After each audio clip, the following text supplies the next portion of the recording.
chandeliers glow. We'll sip our worries away, nice and slow.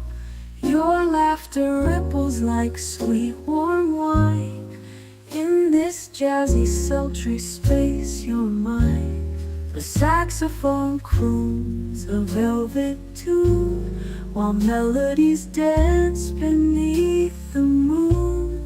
We'll toast to moments both grand and small, in this hazy, lazy, jazz-touched hall. Let's sit together in the mellow night. We'll drink to love till the morning light.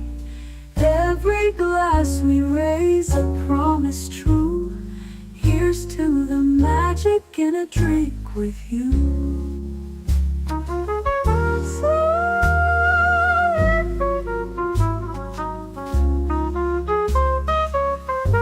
Your eyes, they sparkle with every click. Sweet rendezvous over a simple drink. We'll share our secrets in whispers low, just you and me where the jazz flows slow.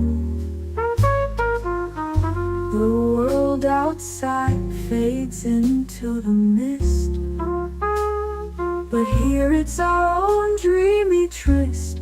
With each sip our worries drift away. Let's stay together till the break of day. So let's sit together in the mellow night. We'll drink to love till the morning light. Every glass we raise a promise true. Here's to the magic in a drink with you.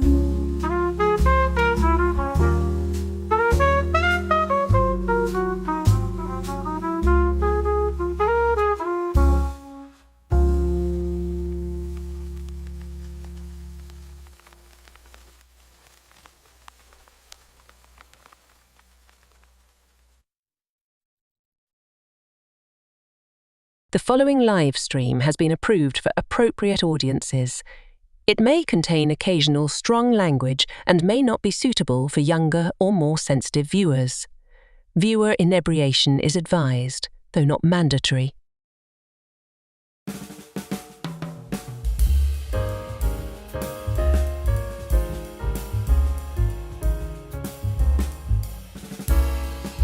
Good evening, happy Friday, and welcome back to Last Call, where tonight we continue our retrospective and exploration of Doctor Who, this time focusing on perhaps the most well-known of the classic era of doctors, Tom Baker.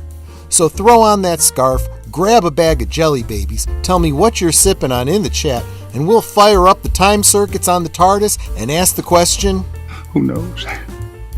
Who knows? And to start us out, a bit of a primer from channel member and producer, Geek Flag with Nate Knows.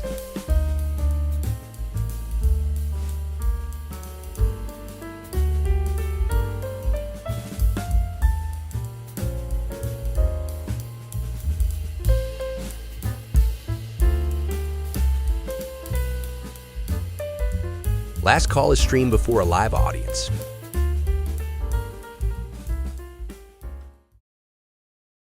I thought I would contribute to tonight's Last Call. You see, for me, Tom Baker was my introduction to Doctor Who, and I'm sure that's the same for a lot of us, but for me it was a very distinct memory. Let me set the scene.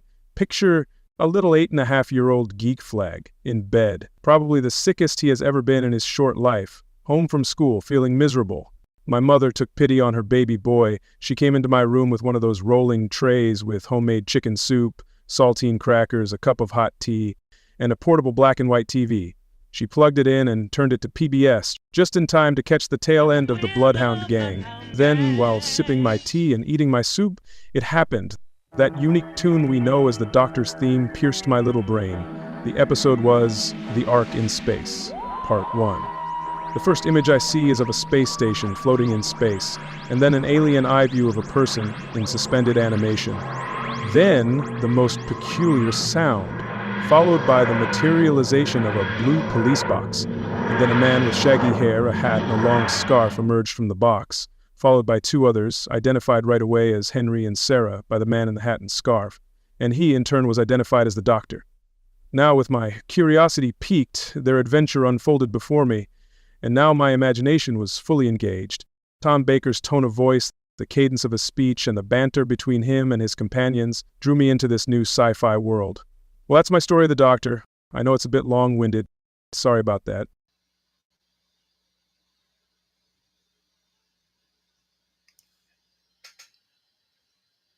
And didn't I? I was on the... Yeah, I'll figure it out someday, probably just before I retire from YouTube. But anyway, Vasalud, welcome. Thanks everyone for being here tonight. Hope you are looking forward to that, and I hope you enjoyed since Nate reached out to me by DM with his story. I was like, this story needs to be shared. So I figured we'd actually start out the stream with that one tonight. So I figured you guys would enjoy that. Let's say hi to my panel, starting with my companion, Sarah Jane Smith, Netter of Netters Network. How you doing, my dear? What you sipping on tonight?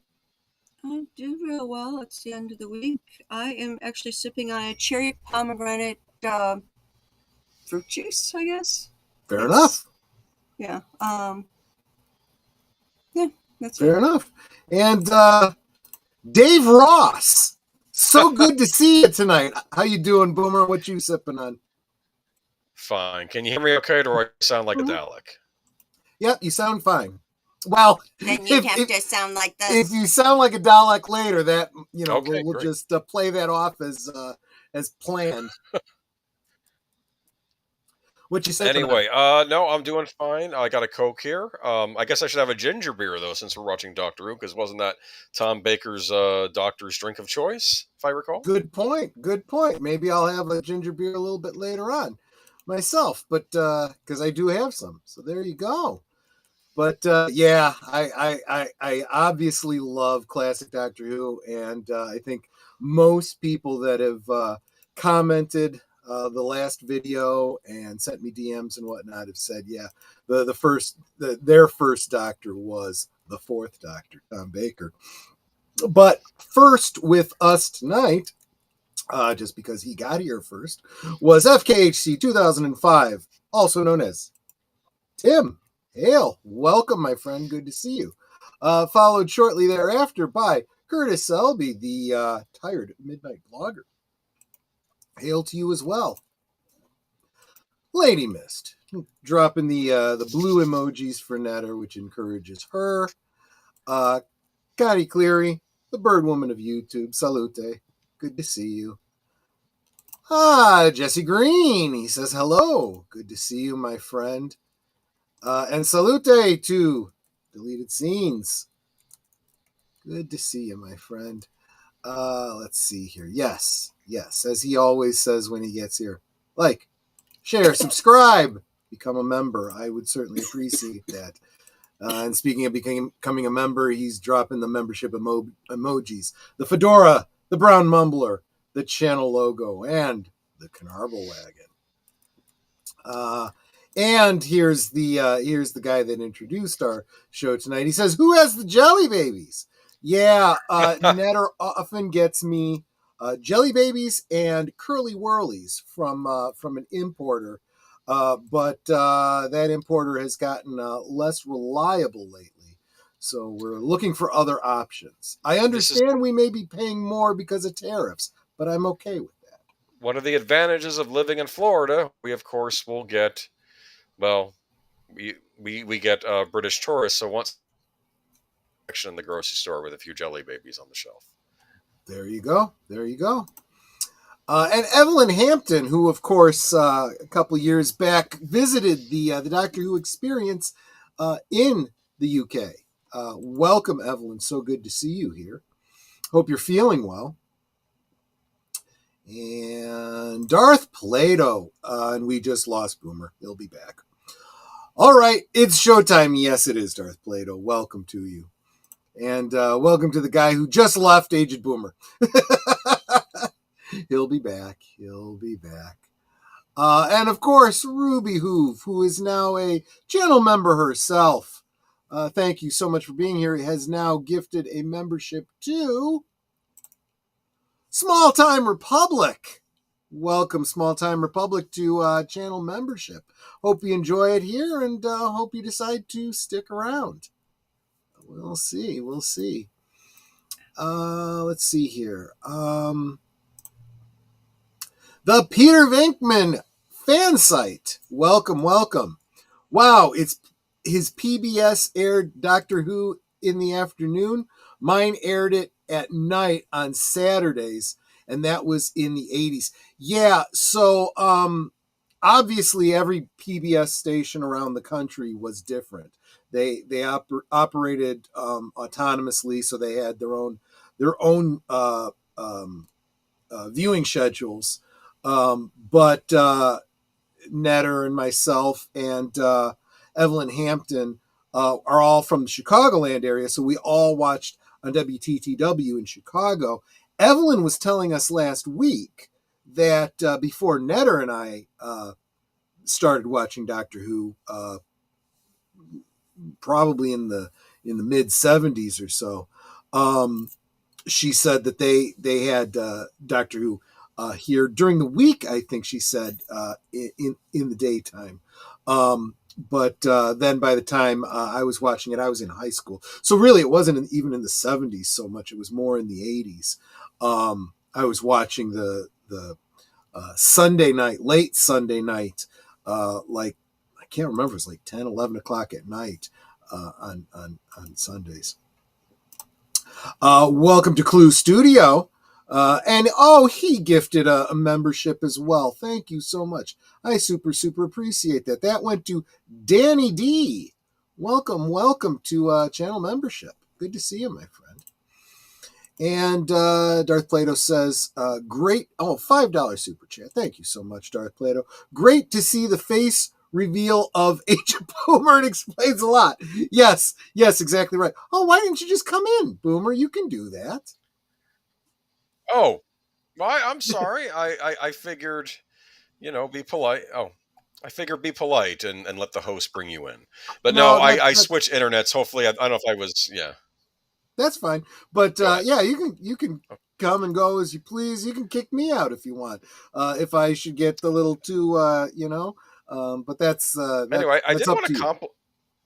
Go ahead. I did want to really compliment Geek Flag on his. Actually, speak of the devil. $5. Thank you. He pays me $5 for using his story. I should be paying him, actually.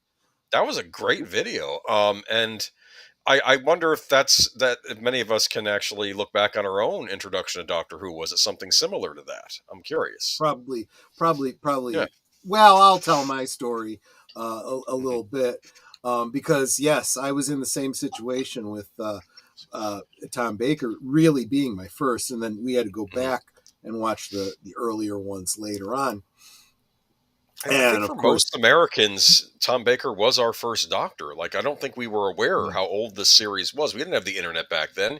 You might pick up a book later on as the show became popular. They would explain, oh no, right. There were other we came in kind of en medias res, and I think that a lot of people were surprised when later on they started doing the older ones. They were like, wow, so this is an older show. Mm-hmm. Which was also very complicated, because then we ended up seeing a lot of those broken up ones where we didn't have full serials, So for the British, they kind of look at it, I guess, nostalgically as a 60s series, but I think in the United States, I guess Canada as well, it's really a 70s, 80s, but really 70s, 70s and 80s, a series. So it's weird, absolutely.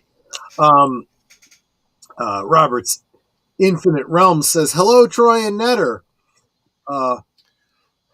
One of my favorite subjects with Doctor Who, found him on PBS at my grandparents' house. Tom Baker, of course. Agreed. Welcome. Let's see. Yes, no, I knew what you mean. I know a lot of people use speech to text, and sometimes the AI isn't so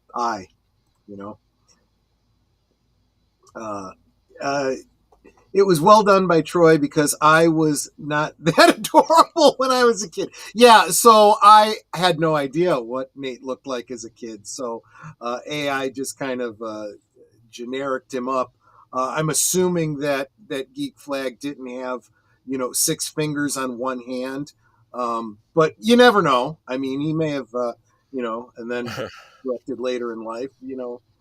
These things do happen, I suppose. But don't want to miss nobody like Samuel Proctor, who's stopping in to say hello. Thank you so much for being here, my friend. Everyone's saying hi to each other. Darth Plato says PBS near me did not air Doctor Who. KTEH in San Jose did weeklies at 7:30 and Saturdays at 11 a.m. Peter Theta. I see. You're talking to Peter. Peter Venkman. Yes. Show it on the weekends at night and re-show the same episode in the week on Wednesday in the afternoon. Gosh, that was you were spoiled because if we missed an episode, we were lost. We wouldn't get to see it again until they cycled through all the doctors they had to come all the way back around. And if you missed it again, you were sunk. And again, there was a trick though. I had a trick living in my part of New Jersey. You want to know what it was? Were you also able to pick it up on another station? New York. We got both the New York and the New Jersey PBS stations because of where we were situated in New Jersey. So what would happen was, I think the New York PBS station would show it in the afternoon on Saturdays, and the New Jersey PBS would show it in the evening, and they were going through different cycles. And it was weird because one of them would do like all 4 episodes where they were each broken down. You see the credits and the new episode would begin. And I think the one in New Jersey actually spliced the episode into one long block. So they actually got rid of the transitions and just made it one long block. I remember Peter Davidson on an audio commentary asked, how did they watch this in the States? Were they individual? Or were they one long block? And I wanted to tell Peter Davidson, both. They did it both, depending on your PBS station. Yes. There you go. There you go. And I think I'm caught up with the chat now. I am now caught up with the chat. So yeah, I guess we can probably get into our conversation for tonight, talking about Doctor Who. Take it away, Aged Boomer. Yeah. I should have given a part 1. I don't know if I gave a description. I probably should have called it the beginning, right? For part 2, we're going to call this the Golden Age because I believe this probably is the Golden Age of Doctor Who. I think this was when it hit its peak popularity, at least worldwide. I think everybody knew who Tom Baker was, or at least, well, people who like sci-fi knew who Tom Baker was. Maybe the general public over here, but kind of by way of transition from last week. So we had pointed out that at the time that we went from the first Doctor to the second Doctor, from Hartnell to Troughton, they weren't calling it regeneration. I think the Doctor referred to it as a rejuvenation. The idea being that the thought was that this was a younger version of the same individual. By the time they put him on trial and decided that they were going to ground him on Earth in the like early 70s, which was a few years ahead of where they were, in the real world, take away his time circuit and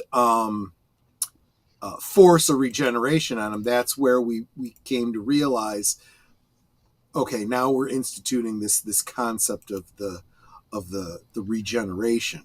So in Kingdom of the Spider, was it Kingdom of the Spiders? Web of the Spiders? Planet of the Spiders. Planet of the Spiders, that's what it was. Where the third Doctor is dying, he changes into the fourth Doctor, Tom Baker, and yes, that's an excellent pointing out. Tom Baker is 91 years old. That's absolutely true. First Tom Baker was Arc of Infinity. I didn't see the robot until years later. There you go. So Yeah, that was the first episode with Baker, and it was kind of iconic, even from the get-go. The people argued that Tom Baker didn't have to waste any time jumping into the role. He was the Tom Baker doctor from the get-go. He just... Yeah, absolutely. So we had the transition where Sarah Jane, who had been been a companion to the Pertwee doctor, didn't understand what was happening, and they had that bit of we talked about it. She met the doctor's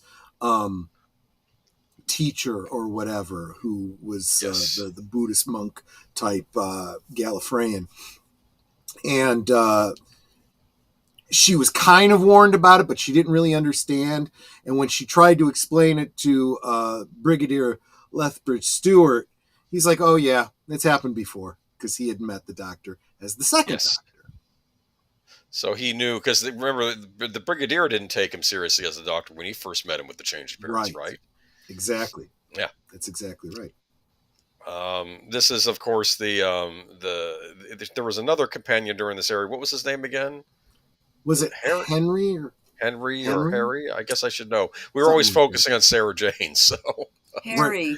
It was Harry. Okay. There we go. Sorry. But yeah, there's Sarah Jane. Slade. Yeah. Yes.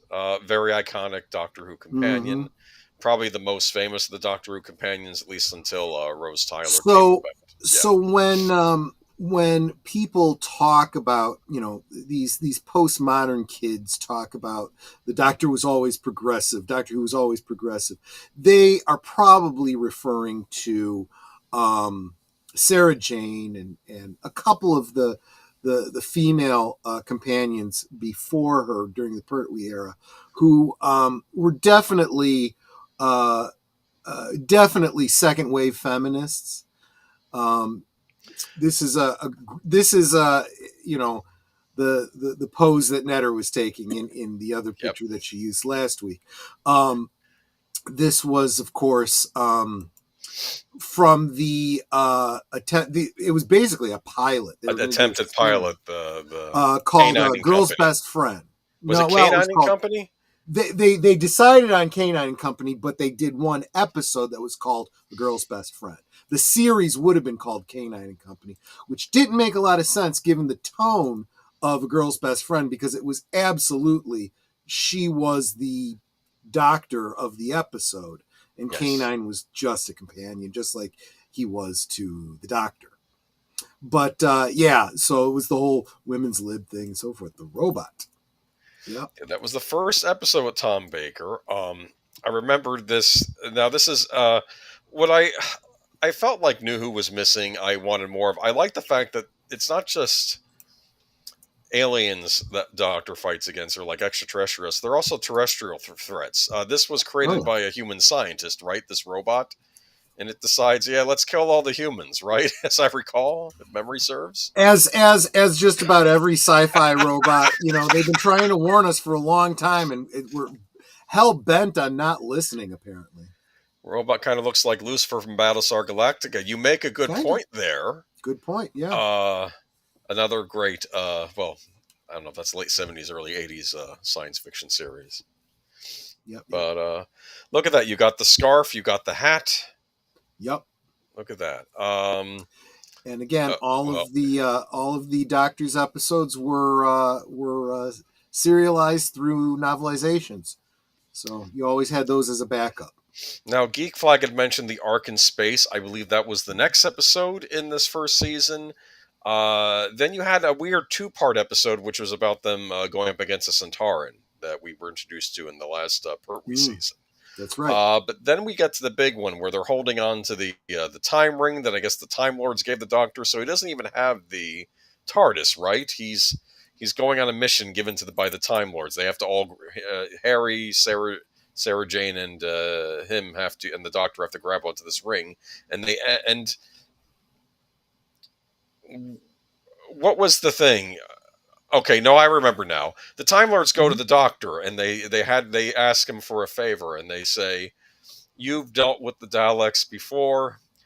We have foreseen a future where the Daleks have wiped out all life, and just the Daleks remain." Right? And they're like, can you? And he says, you want me to go back in time and prevent the Daleks from ever being created? And the Time Lord says, or stunt their development so they don't destroy all life in the universe, right? Which is very clear that they were trying to soften the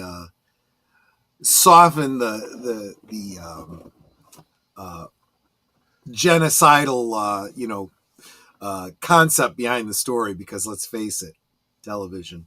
Well, not only that, though, but if you think about it, the Daleks are all about genocide, but then what are you going to do? You're going to do genocide against the Daleks to prevent them? It's this weird moral quandary you're in. What does that make you if you wipe out all the Daleks, right? But the Daleks have always been the victim. They've been put upon by the Thals for so long, and then the Doctor comes along, and it's yeah. Do you know throughout human history, oppressive regimes like a certain German group and maybe even other groups in other countries always claim to be the victims. Always claim to be the victim. Yes, it's weird. They see themselves it's not as weird. The victim. People need to pay attention. Yes. This is why they say if you don't learn from history, you will repeat it, you dumbass. I think that's an exact quote. Genesis Santayana, I'm sure he said the Spanish equivalent of dumbass. Oh, interesting, Darth Plato. That's a picture from one of the novelizations. I had one of these for Genesis of the Daleks. I had a few of these Doctor Who novelizations, and Genesis of the Daleks is one of them. I don't know if it was this one or if it had a different cover on it. I think I had a darker cover. Maybe it was a Signet release, if memory serves. I saw darker covers too, but at the same time, that's because, they were usually... They'd been around for a while. So they started to yellow. I think the other one I had was the Towns of Wang Chiang. I think I had this and Genesis, and Genesis of the Daleks. Those were the two I had, which we'll get into the Towns of Wang Chiang later. But what is Genesis of the Daleks? That's exactly right. Would you go back in time to kill Mustache Man? Yes, and we'll cover that story again. They actually literally do that story in the Matt Smith era. Let's not go over what was considered one of the worst episodes of the Matt Smith era, which we'll get into when we get to it. Kind of was, but I did like it too. I mean, I don't know. See, that's just it. Sometimes the worst episodes of some of these Doctors are still better than anything that's come since. It was during that era where people were starting to question the direction of the series. Like, what are we doing here? Because they thought it was barely an episode. We'll get into that later. Let's talk about the Golden Age, which was Tom Baker. But this is, of course, Genesis of the Daleks. We get introduced to how the Daleks are created, and there is their creator, Davros. So it's not Dave Ross. No, that's what Simon Pegg would say when he was being interviewed. Yeah. When I was growing up, I was terrified of the man on TV, Mr. Dave Ross. Yes, right. But I believe the man next to him his name was Niter. Someone in the chat was mentioning how this has World War I vibes, but also certain, I guess, if I can say Gestapo vibes. Yeah, too. Yeah, it's very creepy. You do know that at this point in the war, how long had this war between the two groups, the Thralls and the Khalids, been going on? It was centuries, maybe? It was a horrifyingly long time.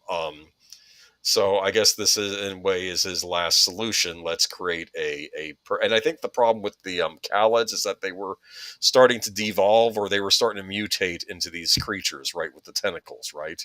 Absolutely. Instead of being humanoid, that was because of the radiation from, I believe it was nuclear weapons. Yes. So here we go. Nice chair, Boomer. Funny. I picked him because of who on this season has wrinkles? Oh, Davros. Let's pick Davros. Yes. Absolutely true. But if we go on, though, this is considered one of the greatest Doctor episodes. This was a weird quandary where he almost kills Davros in this scene, right? Yeah. As I recall. There is an interesting point where the Doctor is actually trying to reason with Davros. It's one of the greatest scenes I've ever seen on television, where he goes, Davros, let's say you had a vial, a sealed vial, with a virus in it that could destroy all known life in the universe, and it was in the palm of your hand. Would you break it? And he said, oh, what a fascinating proposition. By the simple pressure of my thumb, I could destroy all life. And he's like, very interesting. I would do it. that power would put me above the gods. And it's at this point, Davros, there's no saving him, right? Exactly. But He's that it also maniacal. plants the idea in his head to wipe out all life in the universe. Literally, the Doctor is responsible for setting him on that mission. It's one of these weird things, like how much does the Doctor influence and how much does he stall? Now, I do believe he did stall their development, because it doesn't end with him destroying the Daleks, because I don't think he's able to, but he's able to, I think, seal them up for a long time so they can't get out. Yeah. So that did stall their development, though. But one of the greatest scenes in this episode is when Davros has created his Daleks and they won't listen to him, and he says, "You are an inferior being. You are not a Dalek." Remember that? Mm-hmm. He taught them everything besides a Dalek was inferior and should be exterminated, but he didn't think of himself in that equation, did he? Right? Exactly. Hoisted on his own petard, I guess. Well, and that's the great. Let me go back. That's the great lesson about computer programming, right? You've got to be very specific and very careful about, sweeping things. When you say all means all. It's weird. No exceptions. We talked about Tron Legacy a couple weeks ago on Geeky Geezers, and Flynn did a similar thing to what Davros does, but his intentions were good. Yeah. He was wanting to create the perfect, but he made an error in the program clue, right? He said, you want to create the perfect system. And then, what was it? Then he said, but he had changed his mind of what perfection is. We don't really know what it is. It's always right there in front of us and far away. That is the problem.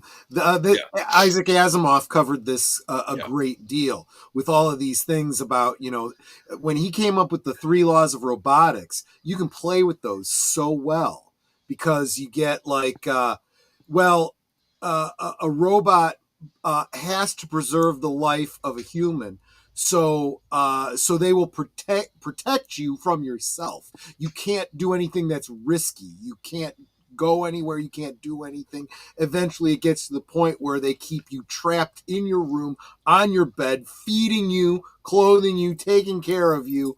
It just depends how their logic, interprets, protect, and preserve the life of. That could get pretty scary. Robert's Infinite Realms says Davros versus the Doctor is very complicated, but in the best ways. Yeah, I would agree.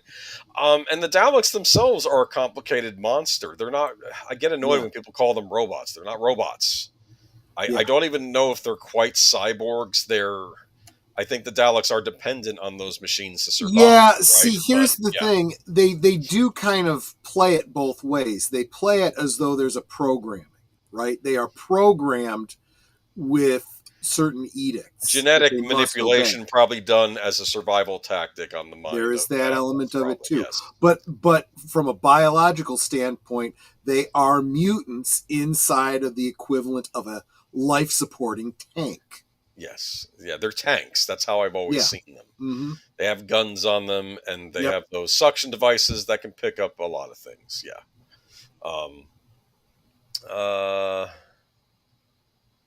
But Flynn does not say it, but he realizes perfection is an imperfection, something I heard in relation to literature, like Mark Twain. Interesting. Well, he had time to think about it when he was stuck in the in the grid. But what do you think? Genesis of the Daleks, one of the best episodes of all time? Too easy? I don't know. It's everyone's favorite. It's incredibly iconic, and it is one of the pillars of the overall Doctor Who lore. Might be the best Dalek episode. I'm trying to think if there was one that was better. But let's move on to, then they end up... the Cybermen. This was not a good episode, if I recall. I'm sorry. I think I wanted to like it. Maybe your opinion differs. Well, I did like the new costumes for them. They look better than what we had. Right. I felt like something about this didn't quite click, and I don't remember what it was. I know this was where they introduced the idea of gold plugging up their exhaust systems, which some people were annoyed they entered that into the lore.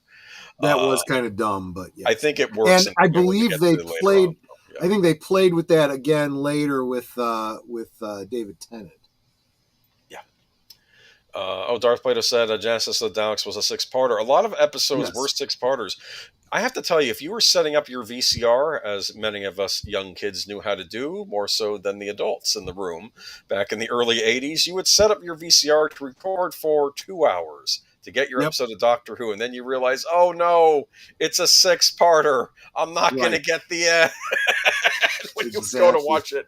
And then you'd have to wait for the cycle on the other PBS station. This would happen. And you'd be cross with yourself.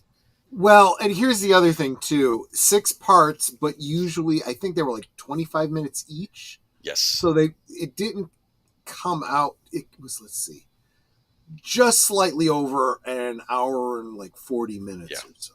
I mean, I would record on SLP anyway to get this, the 6-hour tapes. I would try to fit 3 episodes of Doctor Who on a VHS tape when I was recording. There you go.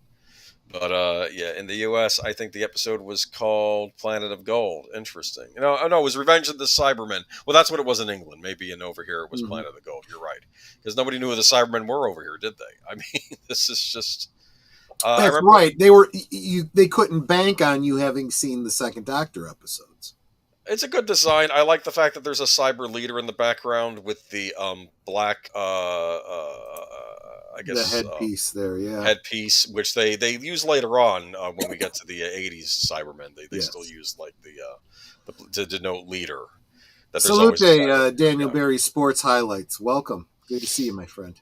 But so that was the Revenge of the Cybermen, and there are other episodes as we go along. I'm probably going to miss some of these Sarah Jane Smith episodes, but I did my best because my memory of these isn't great. Like I told you, I'm rewatching a lot of the older series.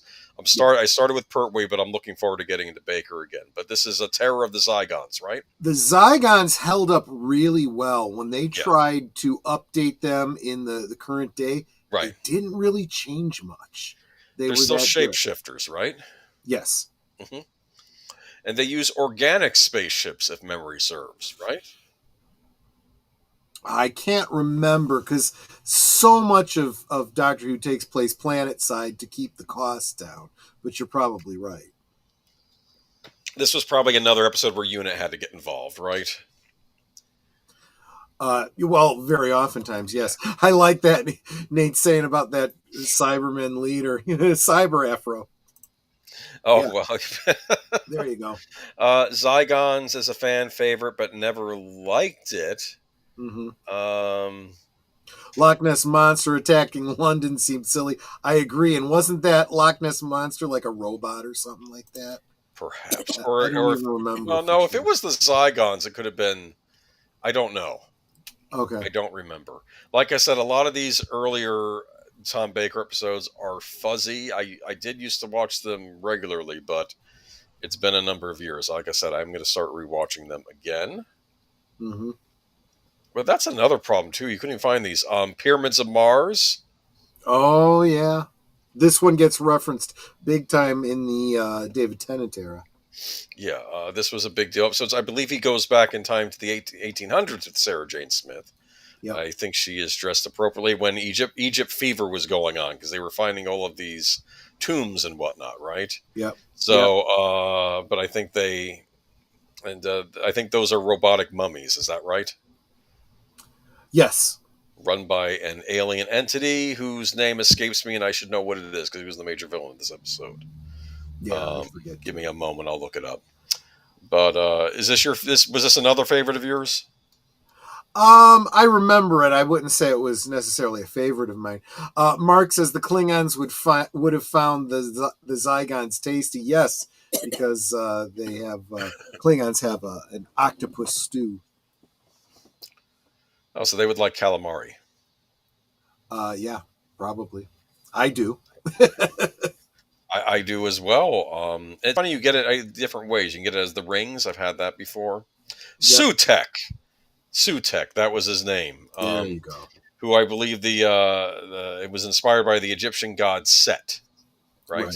And what I love is that they came up with a name that could be either alien or vaguely, ancient Egyptian. Yeah. So maybe he was an inspiration for some of the Egyptian gods, perhaps. Yes. Yeah. And this is was this the brain of Morbius, which they said was kind of a nod to Frankenstein, if I recall? Well, I had never heard that before, but now that I think about it, yeah, it kind of was. It takes place on an alien planet. There's like an evil doctor on there, I think, or like evil scientist or something. I don't know. I don't remember this. Like, these are all vague to me. Like I said, I'm brushing up on them. Yeah. But Doctor Who has tons of silly but so much charm at the same time. Yes, I mean, what was it that drew you to Tom Baker? Is it just the fact that you never knew what to expect week after week? That's sort of what... Because it wasn't like they did a lot of these season-long storylines. It's like every story was a big deal, right? Absolutely. If I recall.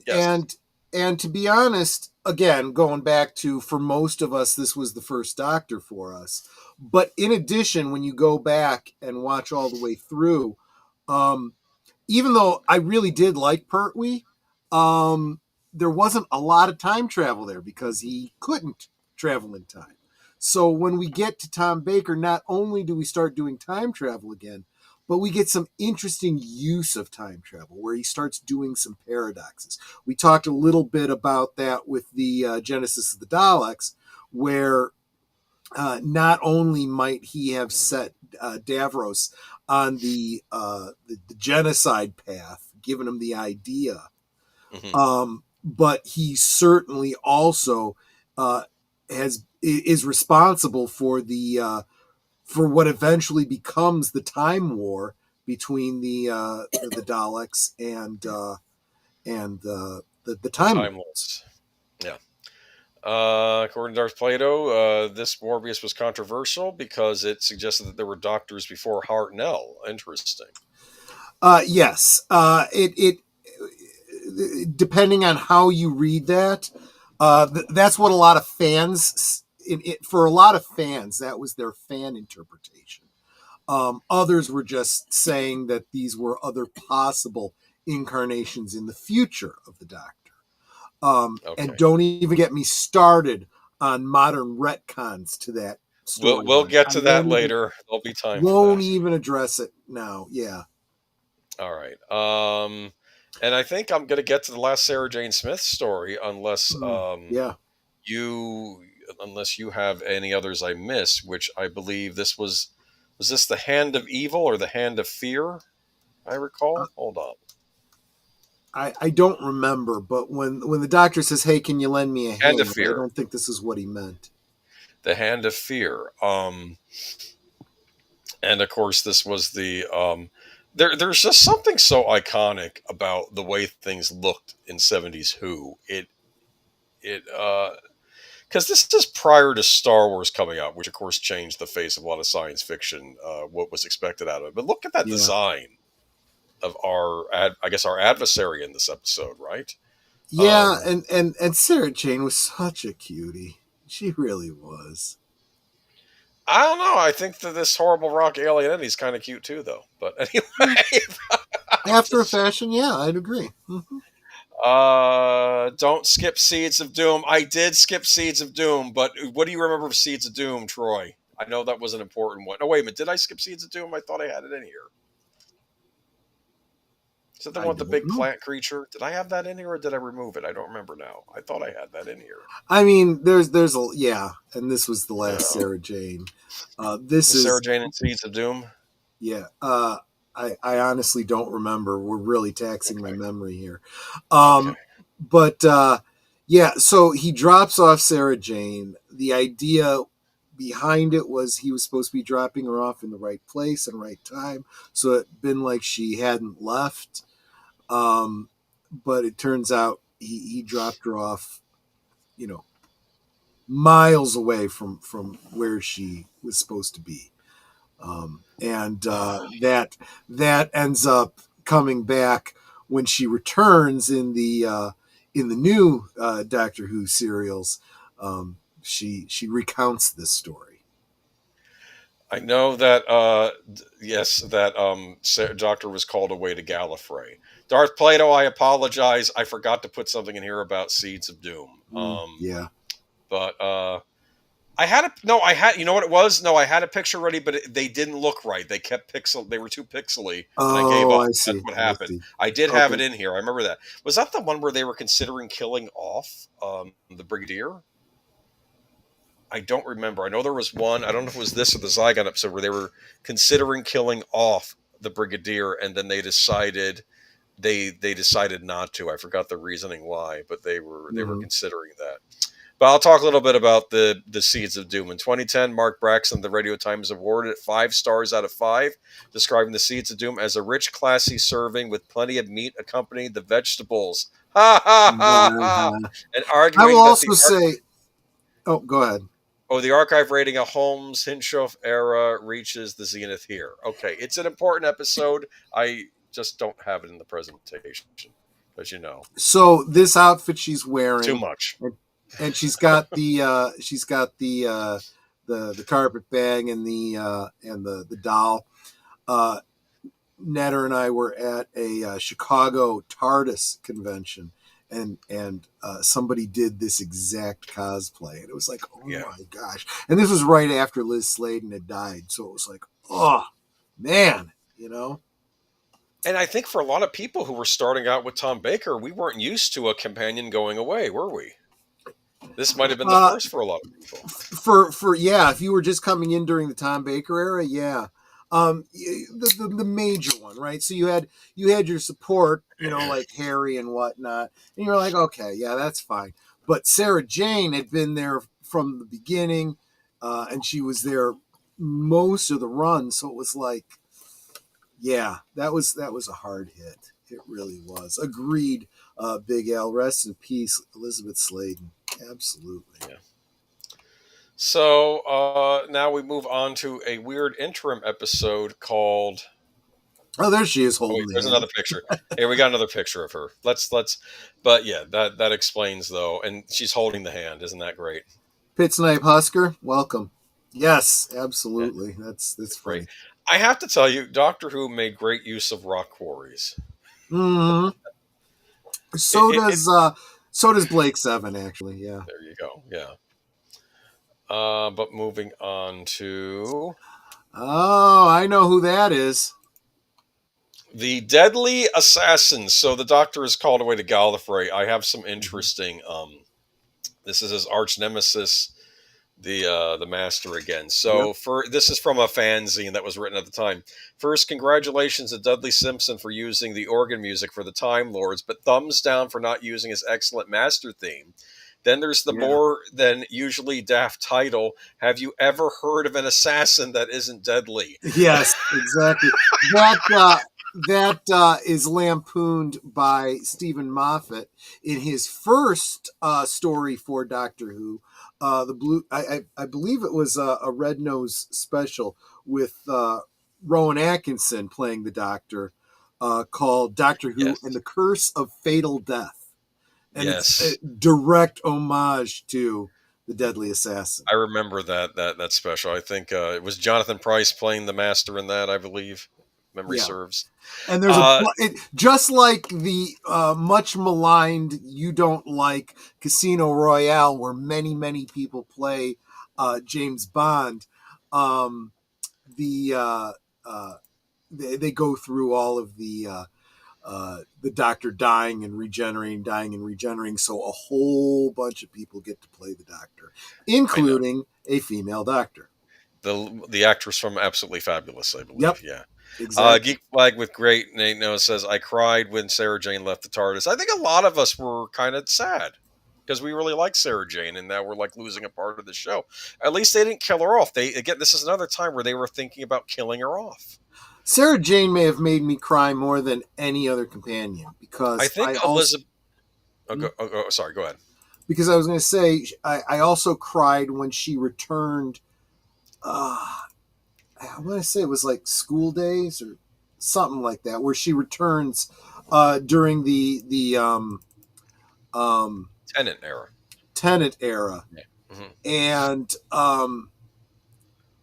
she says, "You're still my Doctor," and he says, "You'll always be my Sarah Jane." And I just get all teary-eyed. And then, of course, when she comes back for the Sarah Jane Adventures. Well, she had the Sarah Jane Adventures. She finally got her spin-off, but then she came back to Doctor Who for the big reunion episode. Yes. That was basically seeing off Davies and David Tennant. Yeah. And when she's leaving then, and she turns around and she waves, that was shortly before she passed. And so that scene after she dies is just heartbreaking. Yeah. You know? Yes.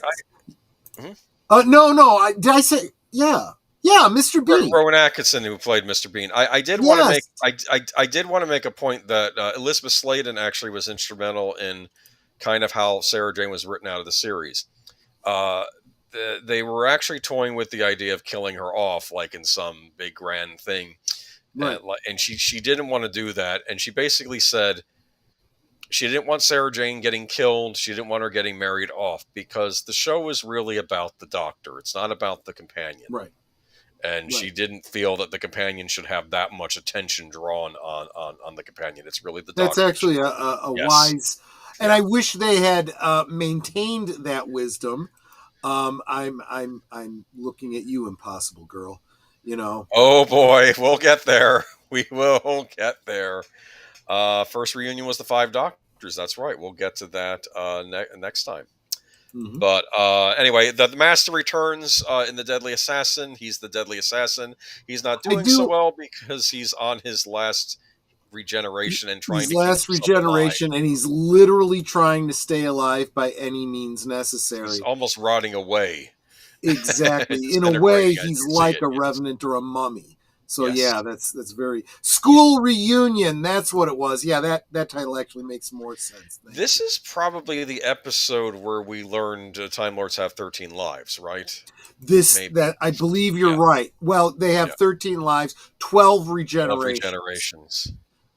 Which I'm so glad that they underscored again with Matt Smith when he is not called the 13th Doctor, but he actually takes the time to go through and explain why he is the 13th incarnation.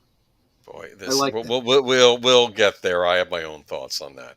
Anyway, though, but during this era of Doctor Who, though, the Doctor had a greater adversary than the Master or Davros or the Daleks or the Zygons, and her name was Mary Whitehouse. Do you know who Mary Whitehouse was? Didn't she want to cancel Doctor Who? She was trying to get rid of it? Outspoken critic and a moral arbiter of all things. Apparently Pink Floyd... is this the same one that wanted Chuck Berry's My Ding-a-Ling to be censored and never played on radio or something like that? I know she had 3 big series she went after. One was, I think, like a soap because I guess it was too sexy or something. Benny Hill she hated. She went after that show a lot, and Doctor Who. Those were her three big bugaboos. And she was only getting started in the 70s. Wait until the 80s came around with the Video Nasty. She was heavily involved in that. But I do want to address deleted scenes question. It's a great question. It's not a stupid question. It's a great question. But I'm not in the know. Have they ever killed off a companion? If so, what were the circumstances? Have we had one up to this point, Doc? No. That'll be the next time. Next time we'll get to our first kill companion. That's with in the Peter Day. I know exactly, and it was a big timey-wimey situation. It was, great story. That time, one of my favorite episodes, actually, even though it does have a tragic ending for one of the companions. Yes. And I didn't see it for the first time on television. I saw it at a convention for the first time before most people in the Chicagoland area got to see it. So a Karen type then deleted scenes is asking, yes, we have more arbiters against popular culture show up. Dr. Frederick Wortham. More recently, perhaps some might argue Anita Sarkeesian is one of these types. And here during the 70s, we have Mary Whitehouse in England. let's get into some of her Nothing new comments. under heaven. Nothing new under heaven. Though she was probably coming for more of a. And you know what I say now is the same thing I say to I would have said then. If the children are at risk from violence and obscene videos, where the hell are their parents? Wasn't Adric a companion? We'll get there, Evelyn We'll get Hampton. there. Actually, Yeah, he may show up at the end of the stream. Absolutely. Because he The program the program some, this is okay. This was in reference to I think the Deadly Assassin. The program contains some of the sickest and most horrific material ever seen on children's television, but no one has to take my word for such material is likely to disturb. For young children, even a week may be too long to wait for reassurance that the characters with whom they identify are safe. Doctor Who has turned into tea time brutality for tots. And this is why we are in the soy era that we're in, where everyone feels that everyone needs to be wrapped in bubble wrap. Don't offend me. You know, that's violence. Words can kill, apparently. That's what ends up happening. You know what? You want to raise leaders in the world? Teach your children young. Life is hard. Life isn't fair. You better get tough, partner, very, very quickly. Quit your crying. Walk it off. Get over it. Watership Down, anyone? Anyone? Watership Down? A bunch of killer bunnies? But they're talking about some very real world elements of war that kids should learn about at an early age, because you know some of the parents of those kids lived through the London Blitz as children, and they learned it firsthand. I'd rather my kids learn about violence from a television show than actually living through it. That's right. She goes on to say, my personal reaction to the sight of the Doctor being viciously throttled underwater is unimportant. What's important is the effect of such material, especially in a modern setting, upon the very young children so likely to be watching. Strangulation by hard, by claw, by obscene vegetable matter is the latest gimmick, sufficiently close up so that they get the point. Maybe they learn that violence is not a good thing. It's abhorrent. So maybe they learn a good lesson from it. And just for a little variety, show the children how to make a Molotov cocktail. Don't worry, your neighbors will take care of that just fine. All I remembered was poor Sam. Oh, yes. So here we go. So what are we to do? Sit back and say nothing when, after planning to the contorted visage of the demented murderer, the final shot of the particular episode was a close-up shot of the Doctor's apparently drowned face lying still beneath the water? Nothing said. A new barrier broken. Apparently, she doesn't understand how cliffhangers work. Yes. But all I remember, though, is that I used to listen to a horror podcast years back, way before I was doing stream myself. And sometimes they would bring up a Mary Whitehouse trying to get a video or a horror movie banned in England during the 80s. That whole video nasty thing, she was right in front of that. And I think Sam Raimi got involved. He had to go over to England to go before a judge about the movie The Evil Dead. Remember The Evil Dead? Yes. That got into trouble over in England.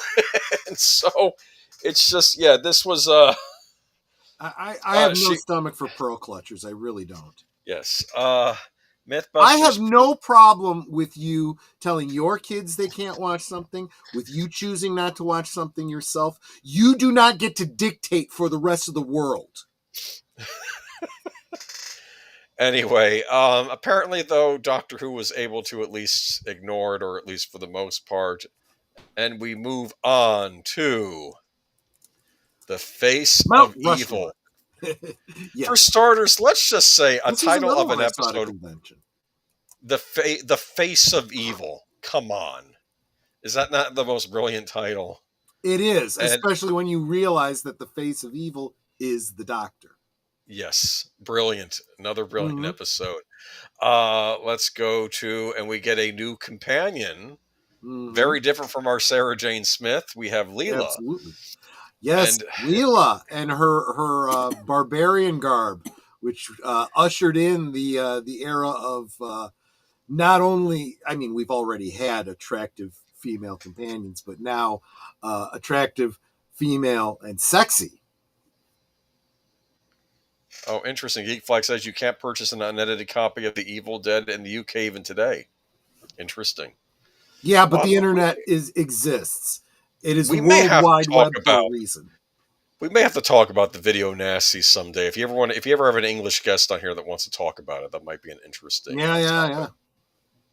But yeah, there's Leela. Look at that knife, huh? That is actually, yeah, that's one of the famous promotional stills that she used to autograph all the time.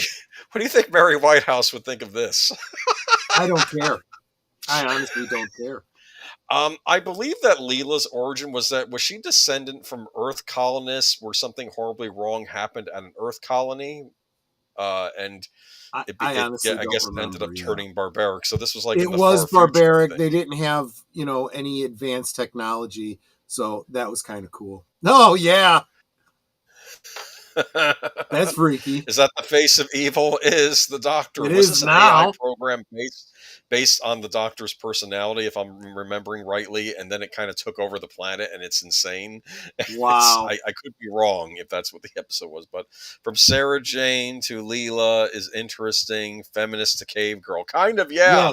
Yes, exactly. But in a way, she was her own kind of feminist, right? This was that era of feminists where don't shame the girl for expressing herself. She can wear whatever she wants. Plus, if you were to try to attack her, she would stick a knife in her, you know what? She'd kick your ding-a-ling, no doubt about it. There goes your ding-a-ling. Yes. Anyway, but Charlotte Nightstar, the werewolf, salute, and on one of the Doctor Who DVDs, you may have it in your collection. They did a thing. I think it was on one of the Colin Baker discs of the greatest. Maybe it was in the Trial of Time Lord set of the greatest Doctor Who cliffhangers. Also, some cliffhangers that weren't good, but this was considered one of the greatest cliffhangers episode when the thing was saying, "Who am I?" and it was like a child's voice coming out of his mouth. "Who am I? Who am I?" And it's the Doctor's face, and it's like tormenting the Tom Baker Doctor on the floor, and it's like that's how the episode ends, and it's like really surrealistic and creepy, as I recall. Right? This is what I'm talking about with file sharing and the World Wide Web. There is no problem watching just about anything you want to see. So that was the face of evil, introduction of Leela. And, and now I got to tell you, again, we're firing on all cylinders again. What do we get next? We get the Robots of Death. Holy cow. This image, this is another, in my opinion, another iconic Doctor Who image here. Yes. These are some of the creepiest looking robots I've ever seen. Very simple design. They almost have an appearance of pseudo Roman statues. Yeah, or maybe Renaissance era statues. It's just go ahead. I feel like they kind of and see especially in the Stephen Moffat era. He obviously grew up watching these older Doctor Who episodes, so he drew a lot of inspiration from earlier things. And I think that when he created the Clockworks in The Girl in the Fireplace, he was inspired by these guys. Yeah. Real creepy. Ends up in a way, this episode, it turns out it's more like an Agatha Christie whodunit, isn't it? By the end of it, right? I don't want to spoil it, but it takes place on the future, I think another Earth colony, and people are getting murdered by these robots that, of course, I think they are supposed to be following Asimov's rule of robotics, do no harm, right? But they're still murdering people. So it's a big twist. I don't want to say what it is. It's a good episode. What Nate was saying is it's an abomination. That was his point. Canned haggis. Don't even tell me that's which probably wouldn't be legal to buy here in the United States, since one of the most important ingredients for haggis is not legal to purchase in the United States, and that's stomach. It is, you're not allowed to use that as food stuff. Oh, look at this. Evelyn Hampton says Louis Jameson Leela was in a series Tanko about British and Dutch women held by the Japanese in POW internment camps during World War II. Very interesting. Yep.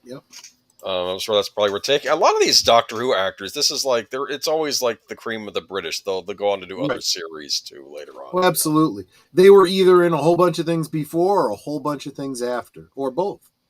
Talons of Wang Chiang. I remember this episode. This is when they get to go back to Victorian London, and of course, the Doctor here is wearing a deerstalker cap. Like Sherlock Holmes. Yep. And Leela's kind of dressed for the occasion too. Yep. And there's a wonderful scene in this episode where, you have this proper British gentleman. I guess he's like the police commissioner or whatever. And I guess they have to wait for the Doctor. But he says, while you wait, you want to grab something to eat? I think my house servant has laid out a nice little spread here. And she's looking at all the food and she gets very excited and she says, meat. And she grabs like a big lamb shank or something. Just starts gnawing on it, and then he and he's kind of astonished because he figures this is a lady. Why is she with her bare hands? But then he kind of just grabs it with his hands and starts eating too with her like that. It's kind of funny. Real quick, I want to say hi to Leia Plus Size. Haven't seen you in a while, my dear. Welcome. Yes, you're expressing exactly what many people here, including those of us on the panel, are saying. The fourth Doctor is my first Doctor. And the one that made me a fan of the show. That's true for most of us. That's how we've kind of come at the conversation tonight. Yeah, but I remember this being a classic episode. I remember there was a giant rat in it, and there was the villainous Wang Chiang, who was the main villain. And keep in mind, and remember, we got Darth Plato here to constantly correct us on our pronunciation for absolutely everything. So. Darth Plato is saying that it is a one syllable. Well, I will find this out when I rewatch this episode. I remember having the book of this. I think I had this. I mean, considering it's not actually written in Mandarin characters, we got to kind of guess. Yeah, so there is our villain of the episode as well. I remember this being a good one. It's just been a long time. And I think I like the fact of his Victorian era. And I believe that there is a London Bobby that comes along in one scene and says, "What's all this then?" Because that's what London Bobbies always do, right? They come along and they say, "What's all this?" But yeah, this episode indirectly mentions the first Doctor visiting China. Oh, that's interesting. I guess because it did. The first Doctor did visit China. There you go. In one of the earlier seasons, yeah. But that was something that was pretty cool that they often did throughout most of the good run of Doctor Who, was always referenced back. If the Doctor had a story that took place in a such and such and whatnot, they would usually acknowledge it because they understood that canon and lore were important. Horror of Fang Rock. Yep. Right. I remember this episode introduced. You always knew that the Centaurans were fighting an alien race known as the Rutan, right? And I think a Rutan shows up in this episode, if I recall. Yes. So that was always interesting. Huge fight with the Tongs or whatever gang was there. Yes, interesting. James Bond would often talk about the Tongs too, though I don't think he ever encountered them in one of the books. But he thought the guy working for Spectre was working for the Tongs. He didn't realize that was a Spectre symbol that he had on his wrist. But let's move on. And this is where the Doctor first gets to play American football. Funny, man. Actually, you know what? It's funny. They kind of play off this in the Flash Gordon movie, right? Yes, they do. This episode was called The Invasion of Time, correct? Right. Last episode with Leela, she comes to Gallifrey with the Doctor. I have a wonderful image coming up here in a minute. Mm-hmm. It wasn't the best quality, but I had to include it in here because it's wonderful. Look at her. Yes. Completely bored, and these probably stuck up Gallifreyans. I think she ends up getting with one of the Gallifreyans, right? And because this is her last episode, I think she that's why marrying one of the Gallifreyans, yeah. Mm-hmm. And her six-parter, yeah. This is another six-parter, Darth Plato. I'm glad you brought that up. Usually episodes around this time, a lot of them are 4 episodes. We get to the end of episode 4, and I think the Doctor has stopped whatever alien menace was trying to attack Gallifrey and whatnot. And I forget what the details were, but he stops it. him and Leela are about to leave, go on another adventure, and then nope. Yep. Let's go. Oh wait, Yeah. that's not the This next scene. is That's another scene. No, wait, hold on. Let me go to the next scene. My mistake. I spoiled it. There we go. This is what shows up at the end of part 4, and you're like, holy cow, who is here? It's the Centaurans. The Centaurans, these other aliens were working for the Centaurans. The Centaurans have now invaded Gallifrey. Yep. Why? The Centaurans, this becomes a running theme on Doctor Who. The Centaurans wanted time travel technology. They were obsessed with it. It really comes home here, because I guess they're fighting that war with the Ruton, but they are obsessed with time travel technology. It shows up later in the Colin Baker era as well. It also points out... Yeah, the aliens were the Vardens. Thank you, Dr. Plato. It also underscores that they are incredibly warlike. There's a lot of Klingon in these Sultarans. Yes. And they realize the risk they take by going up against a race that has time travel. They can literally go back in time and wipe them out of existence, but they're Gallifrey, still gonna, Gallifrey has always been established as a very advanced civilization. Remember when they were first introduced at the last episode of the point of Troutman? Arrogance, yeah, they do look like the Juggernaut. Yeah, they were introduced. Yeah, but I remember with the Warlord, they basically told the Warlord when he was being adamant about, do you agree with that your means justified your ends? Yes, I do. And he was yelling at them. And the Time Lord says, okay, we are going to perform something on you. It'll be as if you were wiped from existence. And they basically wipe the Warlord from existence. Remember that? And they placed a barrier over the entire planet so that any of his race could never leave the planet ever again. Which I thought was something they could have played with during the Tennant era, because that was an interesting way of doing it. They're doing something incredibly heinous, but because the victim actually kind of asked for it. Oh, so it's okay. The ends justify the means. Yeah. Okay, then the ends justify the means. What it showed to me there was that the Time Lords could be very ruthless, and if they're willing to do this to this guy, what are they going to do to the Doctor? That's what made the threat there, because it's like, these aren't like the Doctor. Like, the Doctor wouldn't do something like that, but the Time Lords would. But think about how badass the Centaurans had to be to invade Gallifrey. This is a big deal. Yeah. Well, and in a lot of ways, it was being as they were clones, and they were mass produced. They were like Russian infantry. Yes. You just send more bodies at the tanks, and eventually they'll gum up the gears.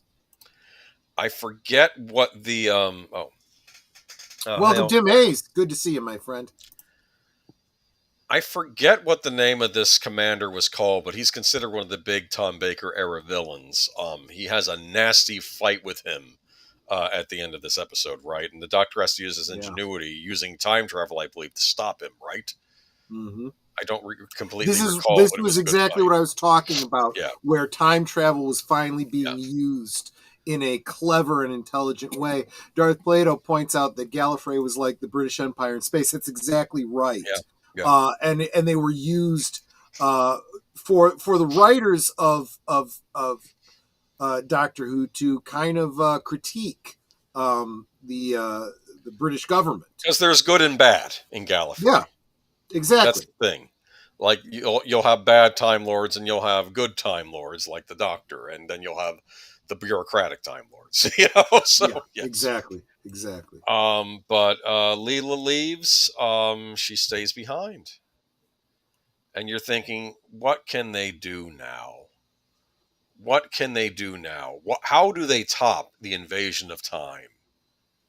And yet, I think in some ways they do, because now we have an entire six part, in the individual episodes, at least 4-parters, saga called The Key to Time in the following season, right? Mm-hmm. Yep. And this was a big deal.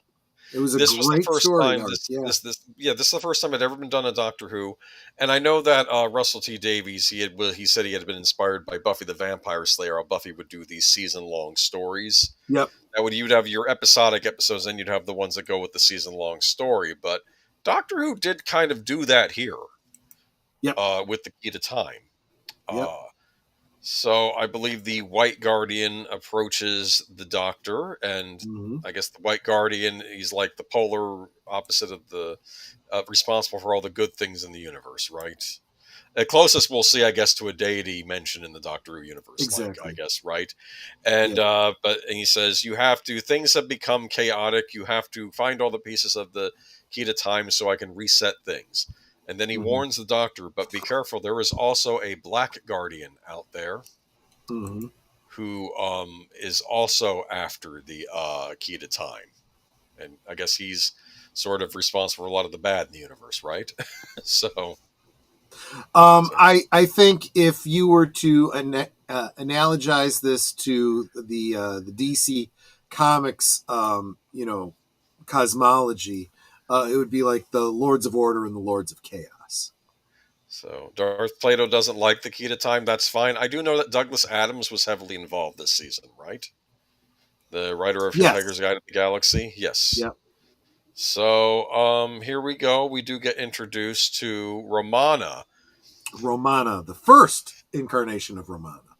And I wanted to bring up that it's interesting they went with a time lady this time around. And you think about it, we had Leela, who is, I guess, the to use an un-PC term now, the savage, right? But now we go to the lady, the civilized lady. And what's more civilized than the Time Lords?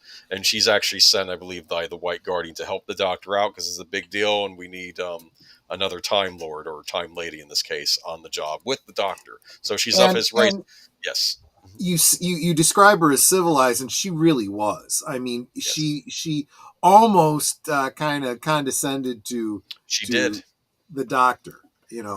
She mentioned that you weren't necessarily the best student at the school. So we think of the Doctor as this vast array of knowledge, all smarter than humans. But then among Time Lords, how smart is he?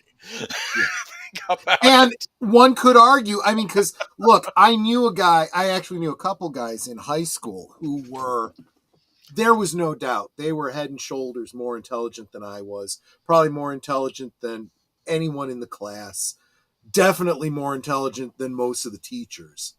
But they really didn't apply themselves. So they didn't do as well as they could. And they were reckless and they enjoyed having fun and partying. And I figure that's very much what the Doctor was like at the Academy. Yeah. What was the name of the Academy? Do you remember? What Academy? On Doctor Who? Yeah. What Academy did he go to? The Prydonian Academy. Oh, well, heck, I didn't know that.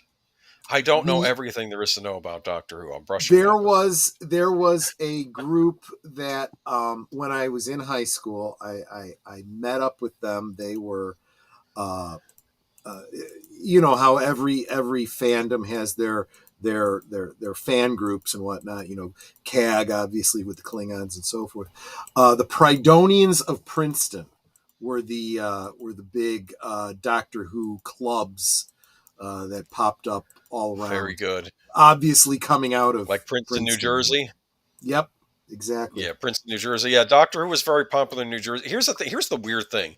In the days before the internet, fandoms kind of just had to spring up on their own wherever they were. So I lived in New Jersey, so of course I knew Doctor Who was popular because people talked about it. It was word of mouth. It was this weird thing you did before the internet. You would just talk to actual people, and they would tell you, "Have you seen this show?" Right? Yep. Oh, that's right. Darth Plato's pointing out that supposedly Romana was a shortened name. Her full name was Romana Adventurlunder. And it's this huge. I always thought that was name.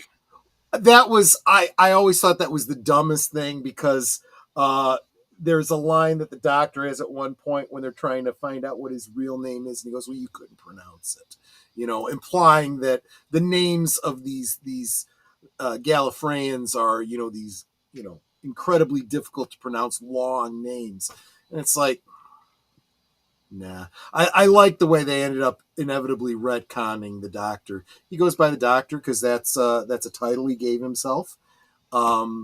Because he's a doctor, he fixes things, and Yes. he doesn't want his name to be known because he himself does not want to be known. So that was Mary Tam as Romana. Mm-hmm. I think it's interesting that we get to have a time lady on the show. Like, I don't even know if there was any.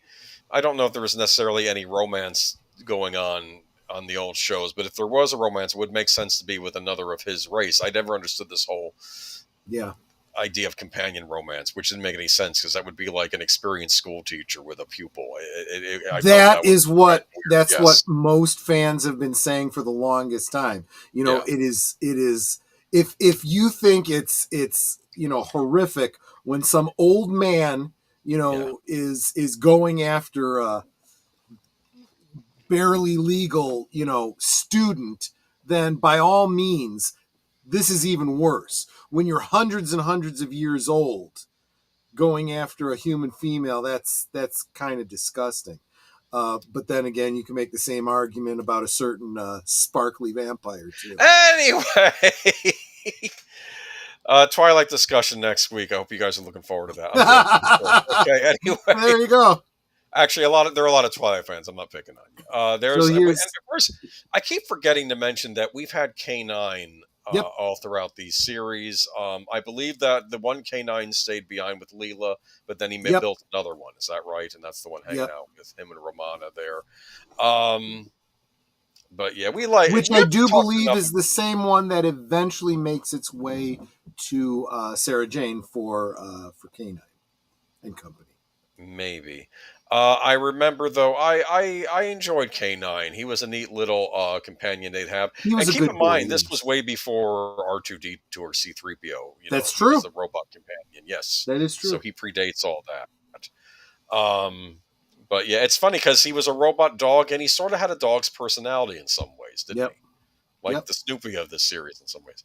That was the Pirate Planet. I believe this was a Douglas Adams episode. I know it's got schooners in space. This was, in my mind, ingenious, and I saw this. This kind of predates similar storylines in the Star Wars Marvel Comics run, where you'd have these cybernetic pirates with some sort of an eye implant that kind of, implies the eye patch the stereotypical pirate and whatnot. Maybe a laser for a hand instead of a hook,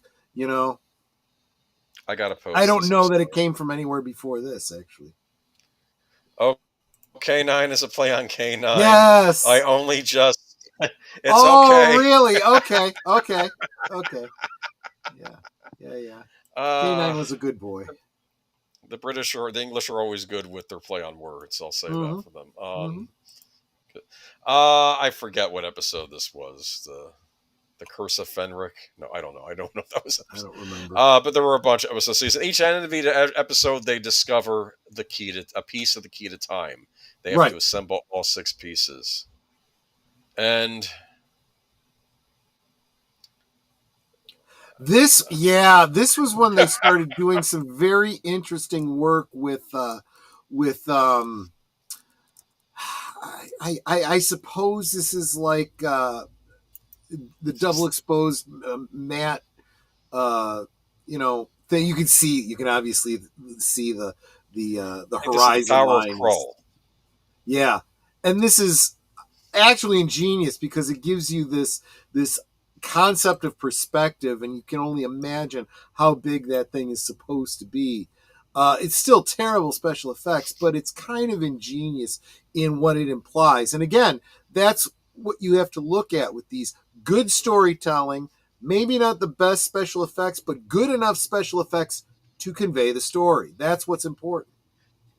If you want, there is a Cthulhu-esque element to it. Yeah. If you want British science fiction of the era with good effects, I would look toward a lot of the Jerry Anderson series, like UFO, and then later on Space 1999, Androids of Terror. Oh, that was the prior episode. Sorry. Okay, yes, but let's summon Kroll. The origin of the Borg or the Borg. I think he meant Borg. Okay. Yeah. Okay, but I'm trying to think. And This there is is Lala I Ward, forget her. It is Lala Ward. She's playing. I can't remember. Someone of a nobility. princess, I believe. Yeah, exactly.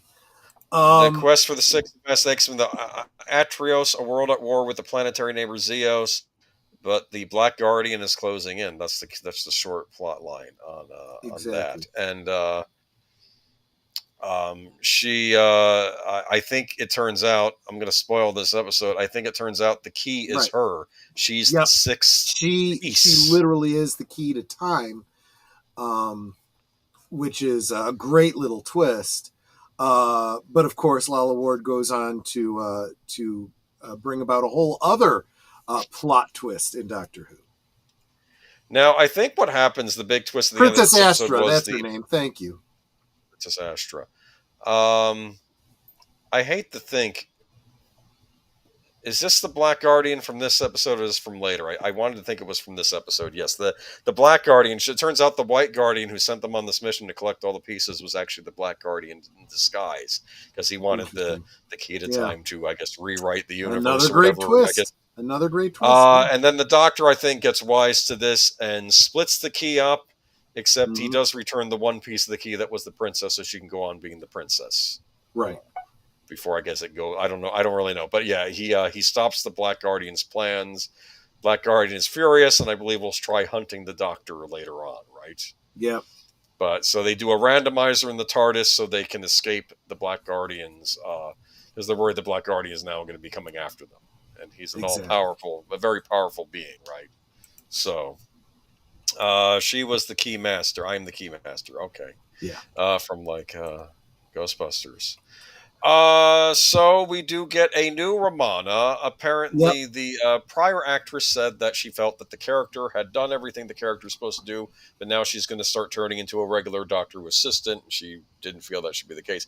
In fact, I'll say this: if their mission was over with Romana, wouldn't it have made more sense for Romana just to go back to Gallifrey?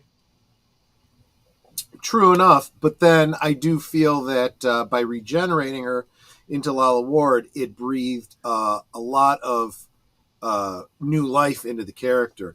You'll notice right here, she's wearing a coat and scarf that is kind of a feminized version Feminine of the version of his outfit, yes. Which definitely underscores her as not just a regular companion. She is, in and of herself, a renegade time lady. Lala Ward and Tom Baker got married. That is true. They did start a relationship. That's true. And she married after him? Do you know who she married eventually? No. Richard Dawkins. Interesting. Yeah. But wearing a copy of a body. They explain this. Yes. She figures this princess, we're never going to see her again. We're never going to encounter her again. No one's going to confuse me for her. I can wear her I can wear her visage. And this created a new element of lore where a Time Lord could choose their next incarnation. She literally, went through like going through garments and choosing which one she wanted before she chose the one that she chose. And as I recall, the Doctor was like, this is frivolous what you're doing. But, it does kind of underscore the stereotypical male versus the stereotypical female, right? Where, a guy doesn't care, just whatever's functional. And the woman is like, well, no. I mean, how you present yourself is important, anyway. So it's funny if the fifth Doctor regenerated into Adric. Oh, yikes. Let's not do that. We'll more on Adric later. But this does come back again later with River's Song. She does have a line where she's in the middle of her regeneration, and she goes, "Stop talking to me. I'm trying to focus on a dress size." Don't get me started. Yes, I'll have plenty to say about the Matt Smith. Concentrating on dress size. There you go. Yeah. Concentrating on don't get concentrating on dress size. Don't get me started on Matt Smith. I'll have plenty to say when we get there. We'll get there. We'll get there. New Daleks. This episode is Destiny of the Daleks. Yep. They end up, where are we? And then Tom Baker finds out from this group of, I guess, alien space travelers that they're on Skaro. Turns out they're not really aliens. They are a robotic race called the Movellans. There you go. And they all have Bo Derek's hairstyle. Yes, and they are the arch nemesis or arch enemies of the Daleks. But this doesn't mean that they're good. They're also a dangerous alien race, right? Or alien robot race. They're full on robots, though. The enemy of your enemy can still be your enemy. Yes. Yes. So that was interesting. I believe Terry Nation also came up with the Movellans, too, for this episode. And our old friend is back. Davros returns. Turns out he was able to be resuscitated. And I think that... Oh no! Wait. I think Tom Baker finds him again. Right? It's just, it's an okay episode. Some people said this is not a great Dalek episode. I remember thinking it was fun at the time, so I don't know what people are complaining about. I noticed that this season was kind of plagued after the Key to Time season. I know that there was I think a BBC strike happening, right? I don't remember, but I wouldn't be surprised. Yeah, it stalled production. I think the producer of this era of Doctor Who finally leaves. I think the BBC believes this show needs to go in a new direction. But I remember that was a thing. I remember one of the serials didn't even finish getting filmed.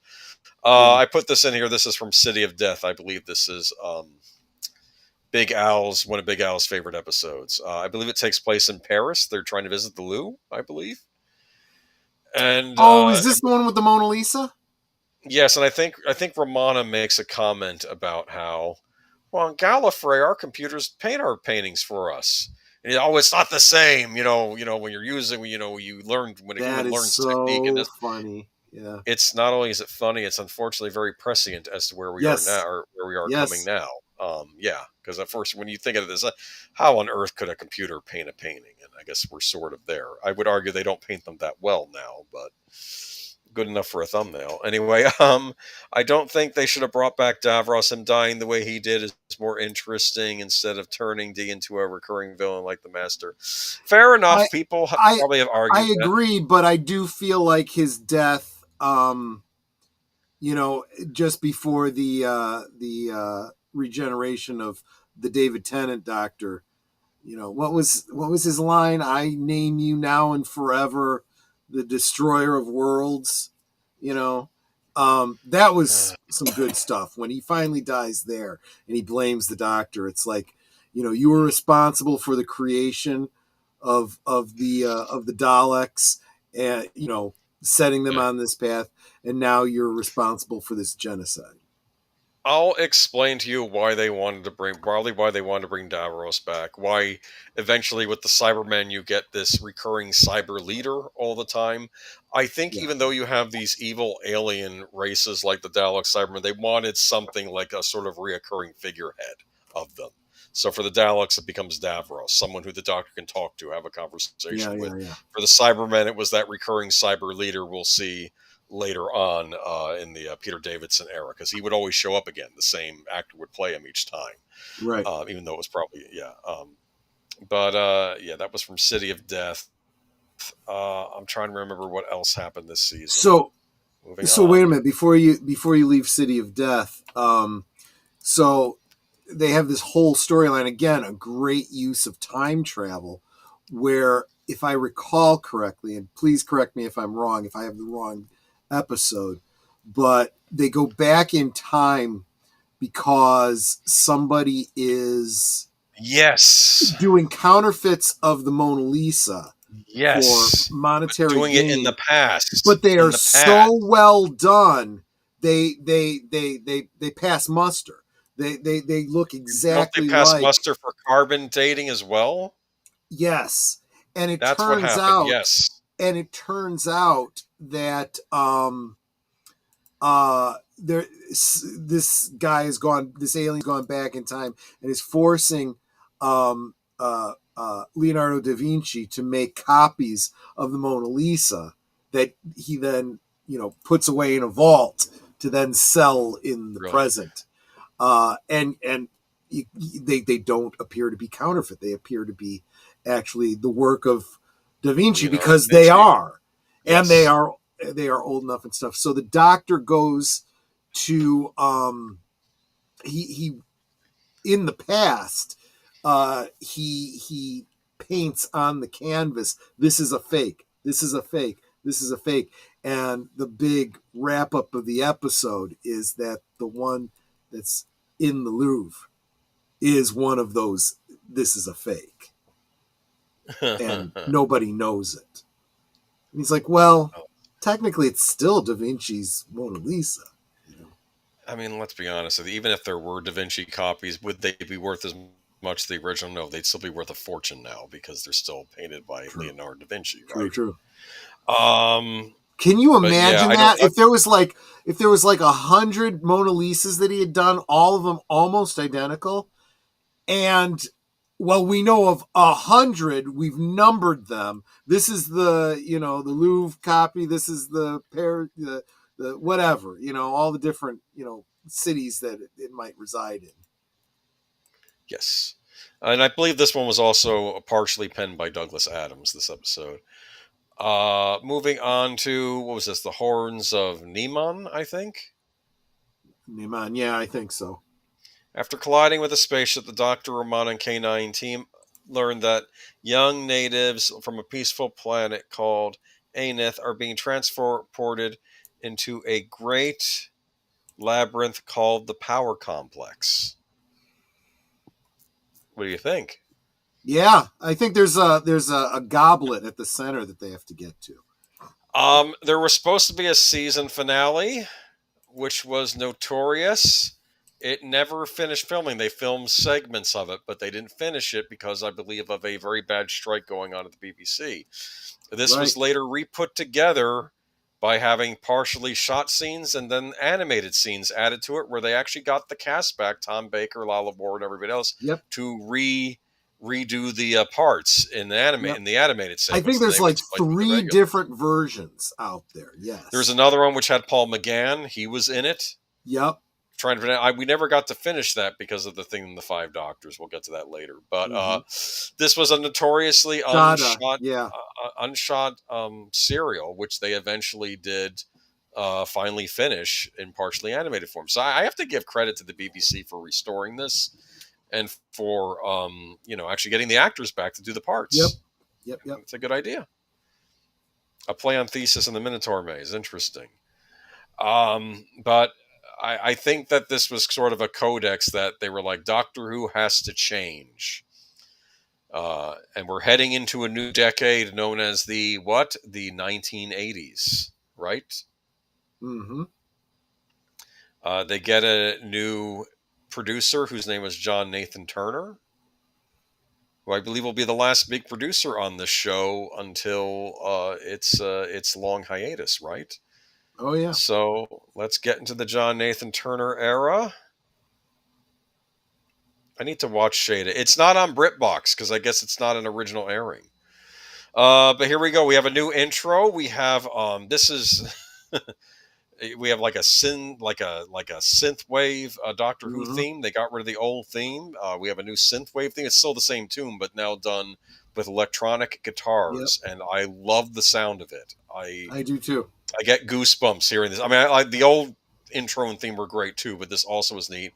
I think they're using the video toaster here a bit much, right? With the Darth Plato, at this point, I think you're just here to be a contrarian. You dislike everything. No, here's the deal. He hated this intro because I think this is when people did start tuning out of Doctor Who. It probably starts around this era, but this is when I was getting into it. Yeah. There were differences made for the show. One of the new rules was the Doctor couldn't change outfits anymore. He was in the same outfit. Tom Baker, he still has a scarf outfit and the long overcoat, but it has to be that same scarf because I think he would sort of switch it up in episodes past. He'd still have like the long overcoat, but no, he says, no, the Doctor has to look the same in every episode. That was a rule going forward on this new. There was going to be less silliness. Like I think Douglas Adams had written a scene where he's talking to some evil entity and offering it a jelly baby. You're not going to have any of that stuff anymore, okay? They're going to try to use actual scientific theory on the show now. That was a big thing, making it more hardcore science fiction, sort of how TNG was. Sure. Remember, TNG would use a lot of tech speak on it. Mhm. They were trying for that with this too. So, moving on to our first episode, which is the... Hold on a second. I know this episode. Sorry, give me a moment while I go nuts here. This was the Leisure Hive. Yes, the Leisure Hive. You said it, Darth Plato, not me. What'd he say? He's calling himself a curmudgeon because I called him out. But that's the thing. We all become curmudgeons at some point. For me, this is peak Doctor Who right here, the 1980s era. Though I'll admit that I do agree that probably the prior Tom Baker years are probably now considered the golden age. You'll see what I call this era next week. I think I'm going to call it the new wave. Okay, because 80s new wave music. I don't know. Look, I'm going to just say this. Mm-hmm. Even the worst episodes of the Tom Baker era are better than every single episode of the Jodie Whittaker era. Yep. Done. That's the problem. Done. Because you can tell, even if something doesn't land, that the people behind it were trying. Right? Yeah, exactly. I remember liking the Leisure Hive. I think it ends with like an army of this young guy, this young plant type alien here coming out of this thing. It was neat. I like the music. They really, if you're into this creeped me the heck out. This is from the episode Meglos. Last of the Zoltha-Theron. As I recall, the book cover, as I recall for that, had more of a green skin, and it was like, no matter how you look at it, it's just, that creeped me the heck out. I never understood why they never brought Megalos back. Of course, maybe you could argue he died in the end of the episode, but they always do these kill-off villains and they come back. But he was this giant cactus. Don't say that. I've had problems with the stand for my mic. It might just drop, and I don't want that to happen. Yes, Cactus Man. But they had to grab a random Earthling, these aliens. They kidnapped this random Earthling. They stuck him and the cactus in one pod, and they sort of merged the two. And the cactus was able to use the Earthling inside him to kind of morph into whatever he wanted to. So, of course, he morphs into the Doctor so he can go to this alien planet. I guess the Doctor had helped save them once, right? So they're going to trust him on this planet. And it's really weird because, like, the human inside him, the Englishman, would still try fighting and clawing his way out, and he'd have to kind of keep suppressing him back in, which I thought was interesting. Yeah. Really creepy stuff. I'm sure Mary Whitehouse did not like this episode. This has one of the best scenes where Meglos, remember he puts Romana and the Doctor in what's I think called a hysteretic loop. Is that what he called it? Not even a Time Lord can escape a hysteretic loop, where they had to repeat. They were repeating the same 2 minutes over and over again, right? Yeah. Remember that? Yeah. And finally the Doctor figured a way out of it. Like, because then they would repeat it. It was sort of like a micro version of that TNG episode where the Enterprise kept blowing up, right? Except instead of like cause a and full effect, like in 2 minutes. Yeah. And or they kind kind of revisit the idea in the Capaldi era. Probably an episode you never saw, where he I need to rewatch thousands of years, over 1,000 No, I years, saw that episode. That was season 2 of Again. Capaldi. Yeah. Yep. That was one of the best episodes of the Capaldi era. I remember that. It really was good, yeah. Jacqueline Hill returns to Who. Interesting. Not sure if I remember who that was. But yeah, Meglos, that was a fun episode. Then we get the End Space trilogy where they meet Adric. Yeah. And this was interesting. This was part of a contest where a young British citizen, like a kid, could write the idea for the episode, and they got turned into it. And I think this child had the idea of this like alien race that would like, I think it had something to do with the seasons, and this was called Full Circle. It was actually rather brilliant. Like the Marshmen would rise through the swamps during the dreaded time of mistfall. However, the Doctor realizes that there's something amiss in Aldris. It was a good idea for a story. Yeah. As I recall, End Space being like an alternate.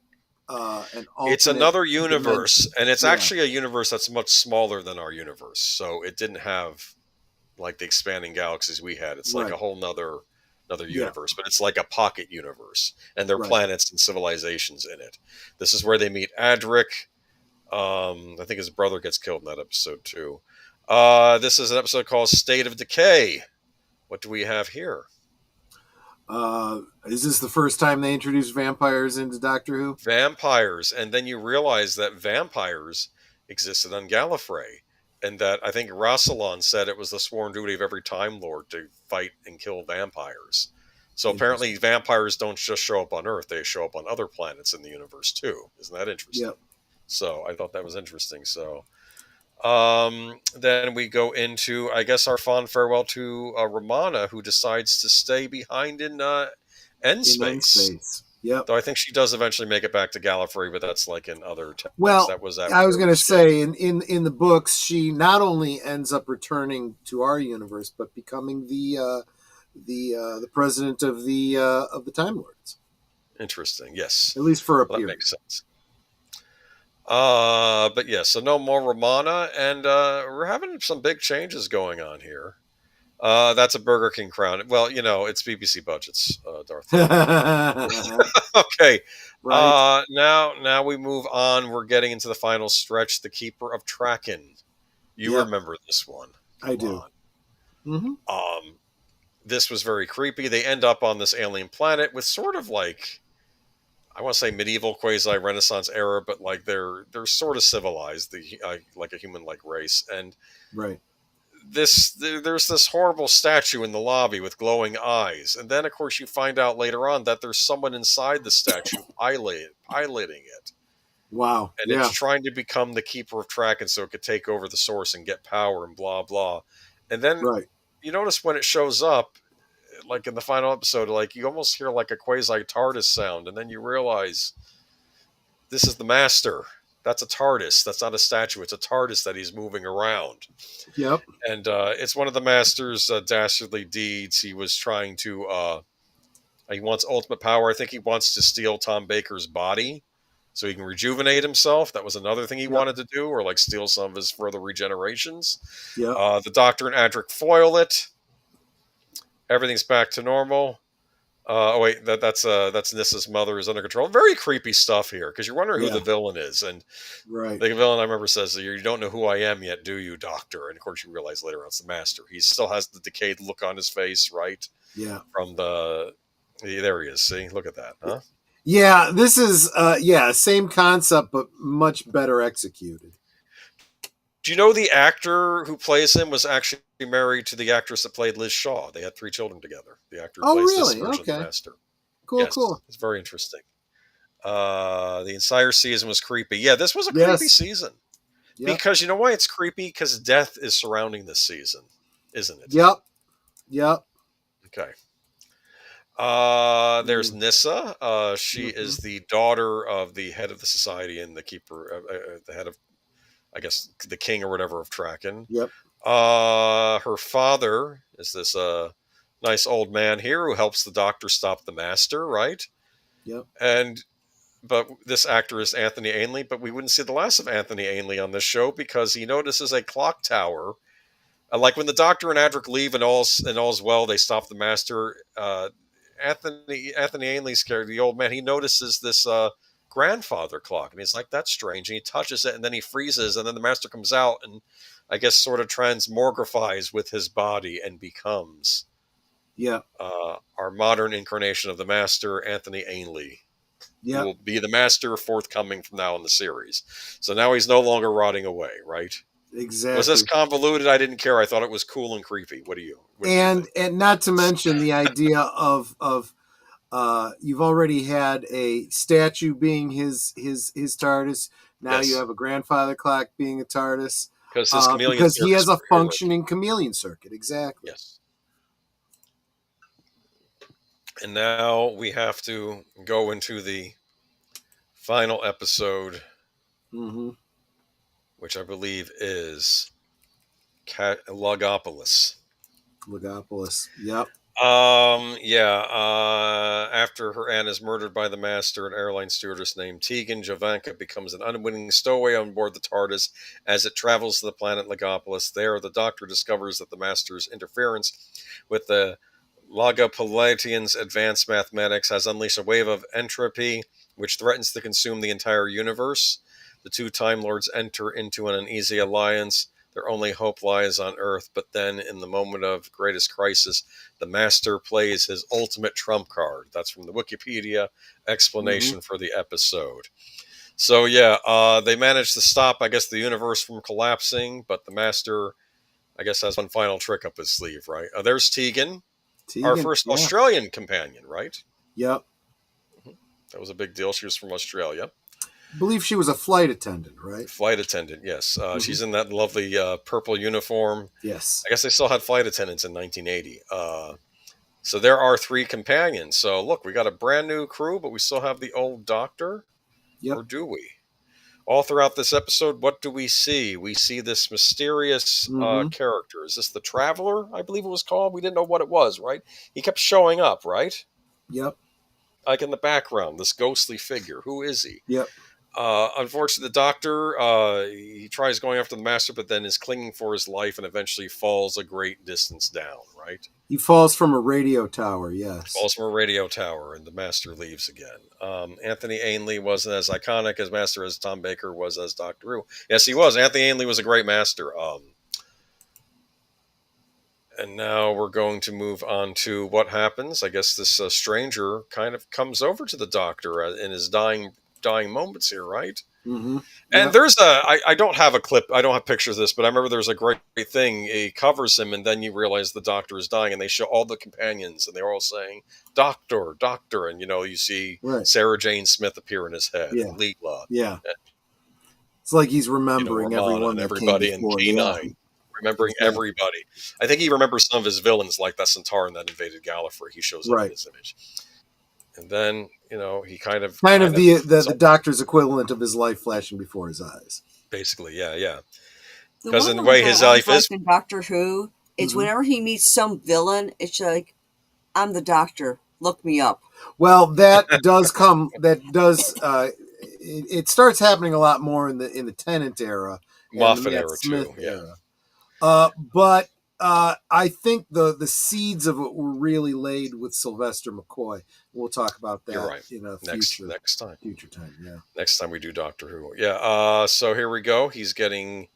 This was all. I even though this was like a video effects, I thought this was an interesting effect. And then certainly he's all. Cool. It's like he's got pasty stuff all over himself, and then it's like it's Peter Davidson and. Yep. There we go. And he's fully transformed. And now, for the first time in Doctor history, the Doctor is played by a much younger actor. Yep. Right? I think he was the youngest up to this point. Yeah. He had grown up watching it as a kid. That was that was the time period. And then this was interesting. The exit intro has his face. Yeah. As it goes out. And we were left on a cliffhanger. The Master's on the loose. We have a new Doctor. They're all kind of stranded there. What's going to happen? You had to wait till next year. Of course, not if you're living in the United States, because you usually just watch these all in a row, right? Yeah. But this was the big cliffhanger. That was the Tom Baker era. When you were talking about the figure that bonds with the Doctor, I believe his line was, "This moment has been prepared for." Yes. He doesn't know, but at some point he figured it out. And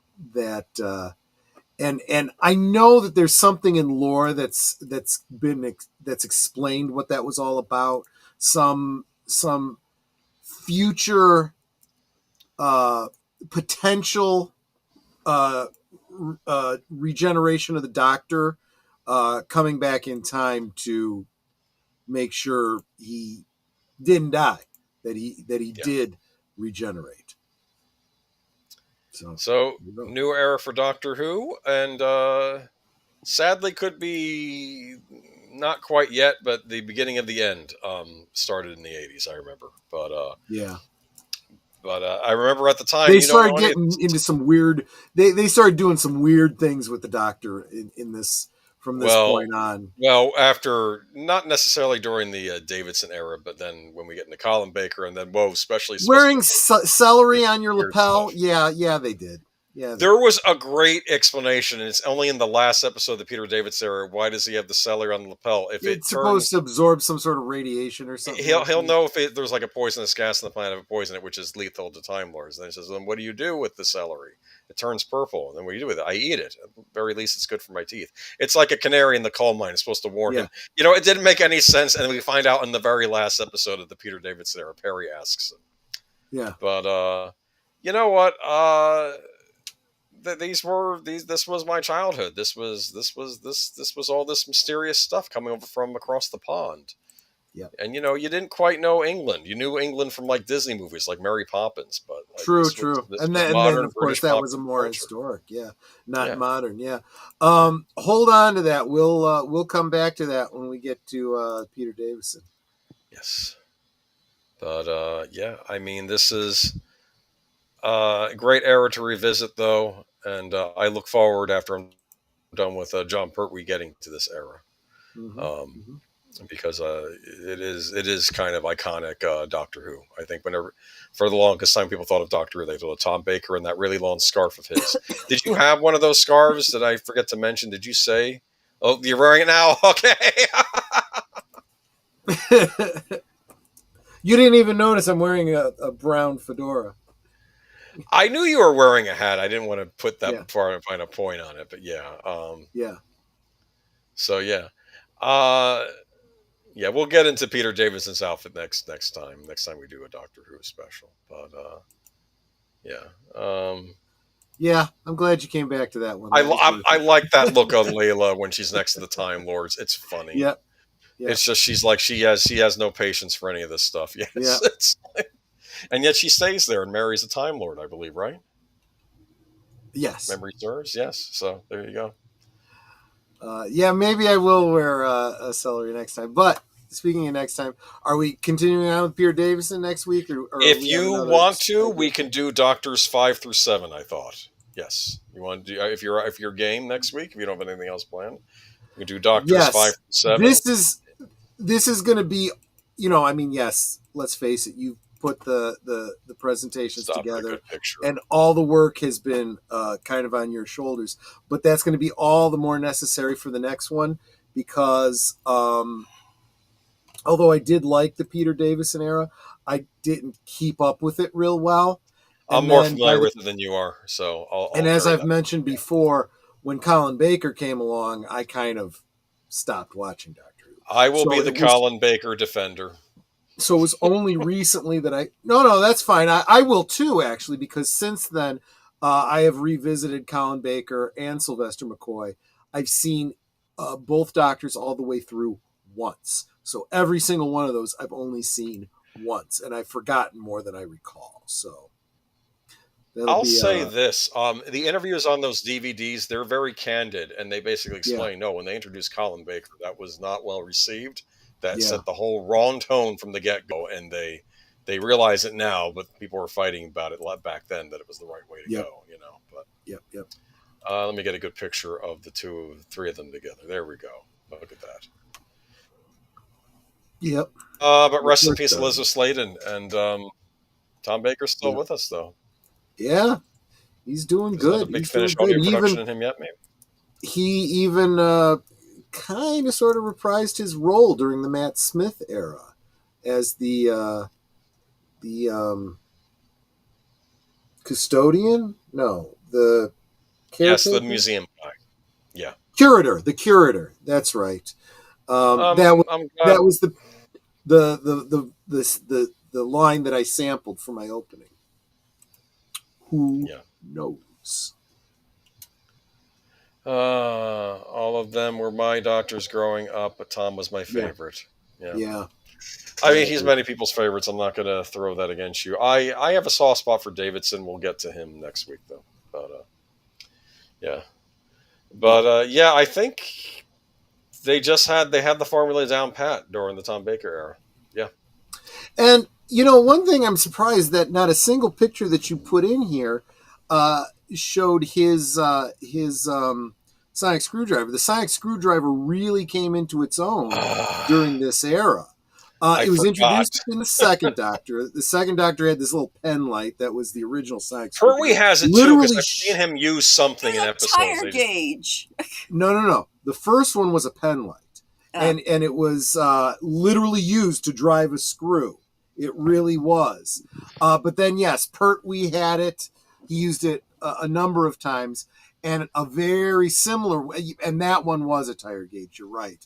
And then they kind of amped it up a little bit when they gave it to, and he used it a whole lot more. Thank you again, Nate. I have really enjoyed tonight's last call, and I am honored to be a part of it. Yeah, I enjoyed doing that little video. I put a lot more work into it than it probably required, but I really, really did like it. In case you're wondering, it was Harry Sullivan. That was his last name. Harry Sullivan. Oh. And I really enjoyed, honored to be a part of it. We were happy to see your segment at the beginning there. That was I mean, I think many of us, all of our geek fandoms, they are discovered by accident. We discover a lot of things by accident. True. You know? I mean, well, this one was one where I was literally introduced to it by a high school friend of mine. He was super into it. He had literally every one of the novelizations that had come out for every episode up to that point. He had lived in the UK for a while, so he had seen a lot of stuff that people here couldn't see. Picked up a bunch of magazines that weren't available over here, and whatnot. And he, because his father was kind of in the tech field, he was an early adopter of home media, specifically Betamax. So he had all the episodes that appeared here in the States on Beta. better quality. Yeah, well, that's what he said. I let's face it, since DVDs and Blu-rays have come out, I've gotten kind of spoiled. So yes, compared to Betamax, yes, VHS was terrible. Yeah, it was. I'm sure we've done VCR retrospectives before, either on your the channel. worst part about it was the fact that it was so much bigger. It took up so much more space, and that is also the benefit to DVDs. I remember when I was first beginning to collect Star Trek: The Next Generation from Columbia Home Video, I think it was, and it came in these oversized clamshells. I remember that. And they took up so damn much room. I had Batman the Animated Series episodes like that. I think I did that for Batman the Animated. And now you can fit a whole season into one, 8-disc case. Much better. Oh my word! My Blu-ray set of Batman the Animated Series probably takes up less room than one VHS case for Batman the Animated Series I had back in the day. I didn't think about that. Probably true. Peter Venkman fan site says I first saw the Cushing movies before the series. Yeah, we'd mentioned those briefly last week. I recommend, if you haven't seen it already, there's a YouTube fake trailer for Daleks versus Beacons. It's a lot of fun. I recommend you check it out. It's like the third Dalek story era from the Hartnell era, where if they had done that as a movie, and they have like the Peter Cushing Doctor in that, and they have Christopher Lee show up as Count Dracula. That's pretty cool. In that fake trailer. Yeah. It's a lot of funny. You sit on a throne of line, Boomer. VHS rules. Well, that's okay. I know there are plenty of people who are nostalgic for it. Like, apparently Quentin Tarantino still watches VHS tapes, which some guy over at TMZ heard that quote, like from the red carpet. He's like, wait, no, he's kidding me. No, he doesn't watch VHS. First, let me say welcome to Kolchak. Thank you. I'm so glad you're here. I am working on a custom Kolchak the Night Stalker figure using the old man from Christmas Story. Oh, you funny man, Darth Plato. Thanks again for the face reveal, Boomer. Yeah. I'll get there soon enough. Trust me. You haven't seen the case for TV? Yeah, this isn't really him because the real him has hair. Yes. Yeah, I know the Turtles DVD releases. There's whole YouTube videos about the frustration fans have had over how that's been released on DVD. I have a few single disc sets of the old Turtles cartoon, but not like the full on set. I basically said, if I'm going to buy the entire series, put it on Blu-ray already, whoever owns it, but it's probably not going to happen. That and the Ghostbusters show, I'd like both of them on Blu-ray, but the real Ghostbusters. I hate to say this, but there is the way AI is going, AI upscaling, so to speak, as horrible as it is. No. You can do it yourself if no one else is going to do Listen anything. to me. I want them to pay someone to restore these series and put them on Blu-ray. I agree. I want Phantom 2040 on Blu-ray too. That never even got a DVD release. Don't get me started.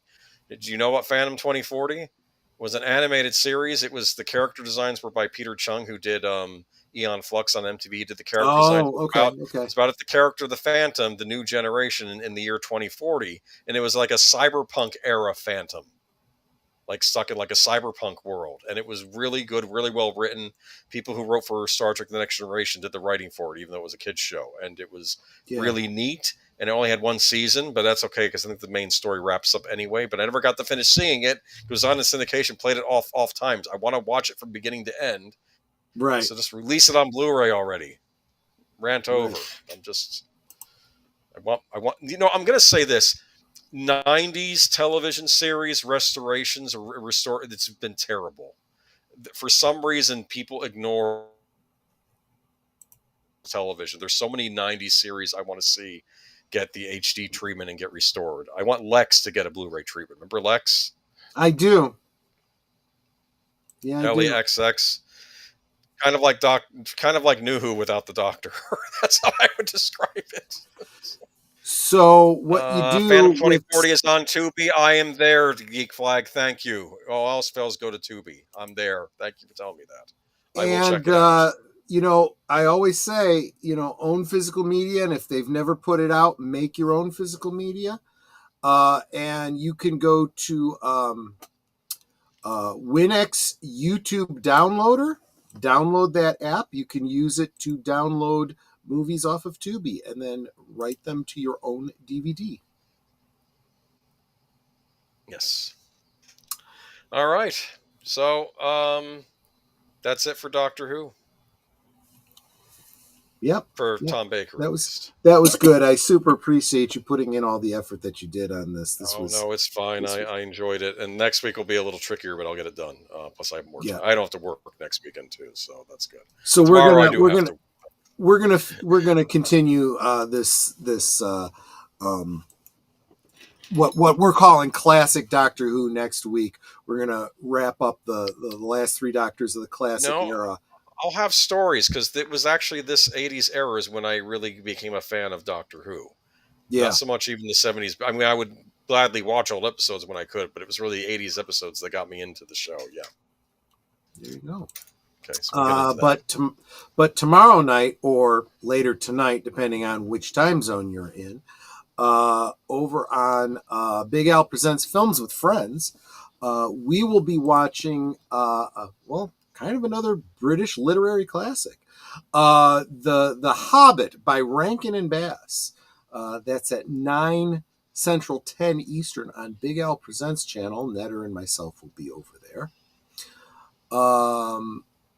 If you hung out over on Deleted Scenes channel Thursday night after Thursday Things, he told you everything he's got coming up this weekend. So definitely stop by his channel and check that out. But then at 8 Central, 9 Eastern on your channel, Boomer, we got a lot of game news to talk about, don't we? Oh, you mean the thing that broke the internet this week? Things. There's a lot of which things. Would be the there's a lot of things on there. The Superman leak. Apparently, there's this new Spider-Man movie got a title, which I'm sure you'll have some commentary on. Yeah. Brand new day. It's gonna be a brand new day for Spider-Man. Anyway, but no, the big news is the Switch 2 Nintendo Direct. And the reveal of the price of the system and the games. See, he got so excited he glitched out. That's how That's how amped up he is about the news from this week. It happens, Boomer. Let me know if you come back. But Monday night at the movies is of course, Monday night on my channel right here is a members only stream. The members choose the movie we will watch on Monday. And right now we have a poll up for the members. They're deciding between a number of Val Kilmer films.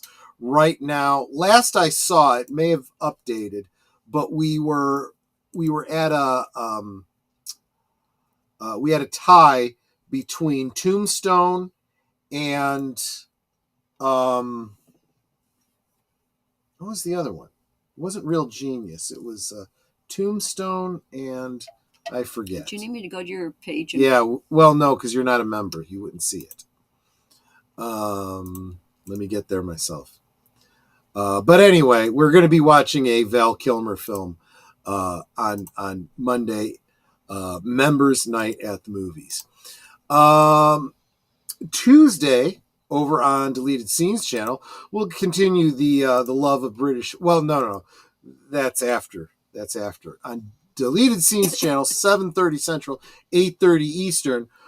We have a very special episode of Live from Sparkwood 21. The writer and director of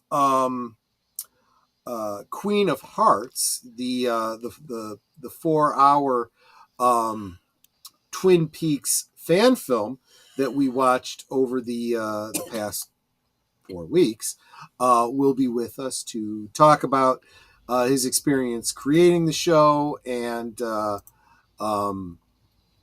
maybe give us a little bit of insight. We've got thoughts, ideas, and theories. We're gonna see how much we can tap his brain and see how much he'll share with us.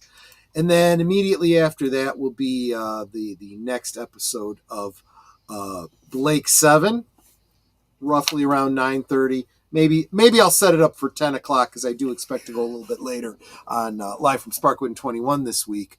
But the episode is called Gambit.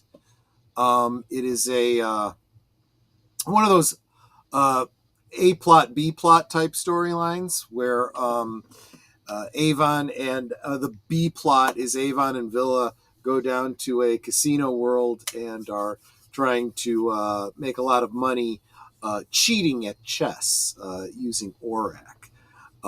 They are playing against a chess grandmaster played by Deep Roy. So that is Blake 7 on Tuesday. That little guy gets around. He really does. Well, he played all the Oompa Loompas in one movie. So, yeah, I'm telling you, little people just can't catch a break in Hollywood. It's just it's well, terrible. not with Peter Dinklage saying. Yeah, that didn't. Oh, I'm sorry. It was Tombstone or The Doors, and it looks like Tombstone is beating out The Doors, which is a shame because I was kind of hoping to be able to revisit the music of. You Morrison. can always watch it on your own, dear. Yeah, I know. But when am I going to have time? This is why I do these, so that I can watch stuff. But anyway, so that brings us around to Thursday. Netter, what's going on your channel on Thursday? Well, I actually don't have any guests for the rest of the year. So right now it's going to be me and Troy just chatting away. But, if you're interested in being a guest on Thursday Things, drop me a DM on Twitter. Let me know you'd be interested in coming on. I'd be happy to have you. Or if you are and that's for if you want to grow your channel, or if you are a SME, you are really excited about a particular thing that you're like, I love this thing, I want to share it with people. Let me know what that is. Let's get you on, and so that we can learn about it too. Yep. So that brings us right to next Friday, where we'll be talking Peter Davison and Colin Baker and Sylvester McCoy. Yes. I want to know what my next movie is. Oh yeah, let's go a week at a day. What's your movie a week from later today? Flight of the Living Dead. So Yeah, this is another one that I was we've had on our shelf for a long time, and I've wanted to watch it, but couldn't justify the time. We know it's going to be a bad movie, so come in with that expectation. Yeah, exactly. I've never seen it, but I expect it to be a bad movie. Yeah. Does someone order the fish? I think the humans on board are the fish. The fish. Okay. Anyway, I don't know if I roboted out there, but Geeky Geezers this Sunday, Switch News, among other things, Switch 2 news, and the fallout from it. Yes. Okay. And that is the week in review. Before you glitch out on us again, Dave Ross, was there anything else you wanted to share, get out there, let us know about? No, I did mention what I was doing for good old days, but you probably didn't hear it, so you'll have to. I didn't. No, you okay. were All right. Yeah, I'm going to give you a history lesson on Nintendo consoles to where we got to, cool. Where we are today. So it's more of an infographic thing, so you understand Nintendo's highs and lows, so we know where we are now. There's a pattern with Nintendo. I think we're getting into another period. We'll see, though. Yep. And Netter, any last thoughts, words, anything you want to share? I love you. I love you too, sweetie. I love you very much. You are my companion. For life? Yep. Yeah, I don't leave the TARDIS. we pretty much don't leave the TARDIS much since 2019. You start working from home, you don't have to commute. You don't have to go anywhere. Good. I think I need another nap. Okay, we'll work on that.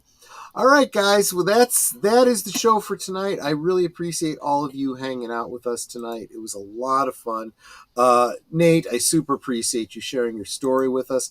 I think it was probably a good representation of the story that a lot of us has. Maybe not specifically getting sick, staying home from work or from school to see our first episode, but we all can relate to the first time we watched Doctor Who and kind of getting captivated by it. Yeah, I don't think you asked me how I started watching Doctor Who. I don't think I shared my story either. How did you start watching Doctor Who? Well, Channel 11 was like the channel that I would watch in my household. Right. And I was watching British shows. So I'd watch The Two Ronnies and, I can't remember the other one. Dave Allen at Large. Well, Dave Allen, Benny Hill. Benny Hill, yeah. And then this show, Doctor Who, came on. Yep. And I'm like, hey, what's this thing? And I started watching it. And obviously when I started watching Tom Baker, he was my first doctor, it was like mid-season of Doctor Who. And I said, I remember the episode, which somebody had remembered the title of it, which I don't remember now. But I just remember them continually running through, it was the same room on the TARDIS, trying to get away from some icky bad. And they just kept coming into the same room, then exiting out, and then coming back in, and right. and you're supposed to be under the impression that all the rooms in the TARDIS were identical like this. Yeah. And I was like, okay, this is kind of weird and interesting. So the next week, I was like, okay, let's see if I could find the show again, because I didn't know what it was, and figured, okay, I'll watch my regular ones, and here's that show again. And I just kind of got hooked from there. Yeah. And then every week I would watch Doctor Who. It's pretty cool.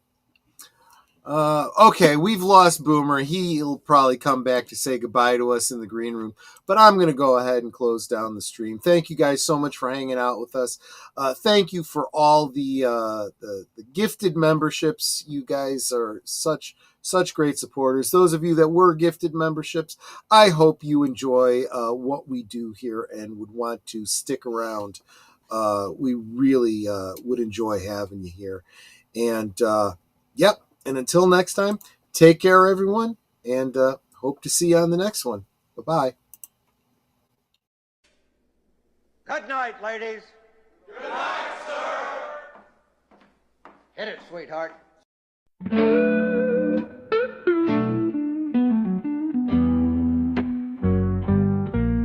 The neon lights are fading. Closing time is near.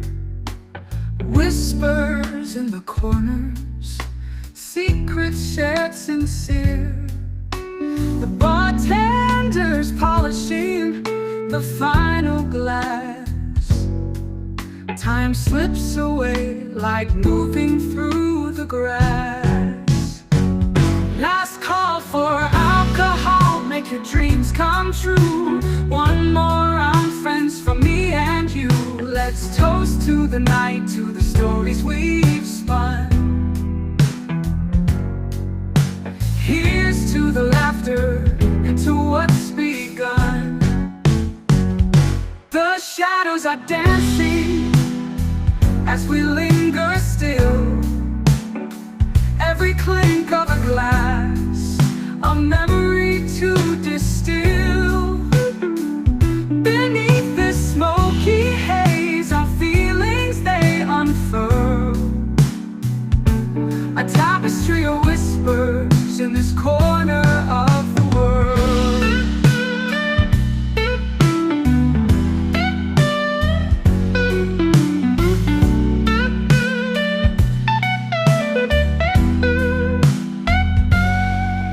The jukebox serenades us with a final tune, crooning to the lonely and the lovers under the moon.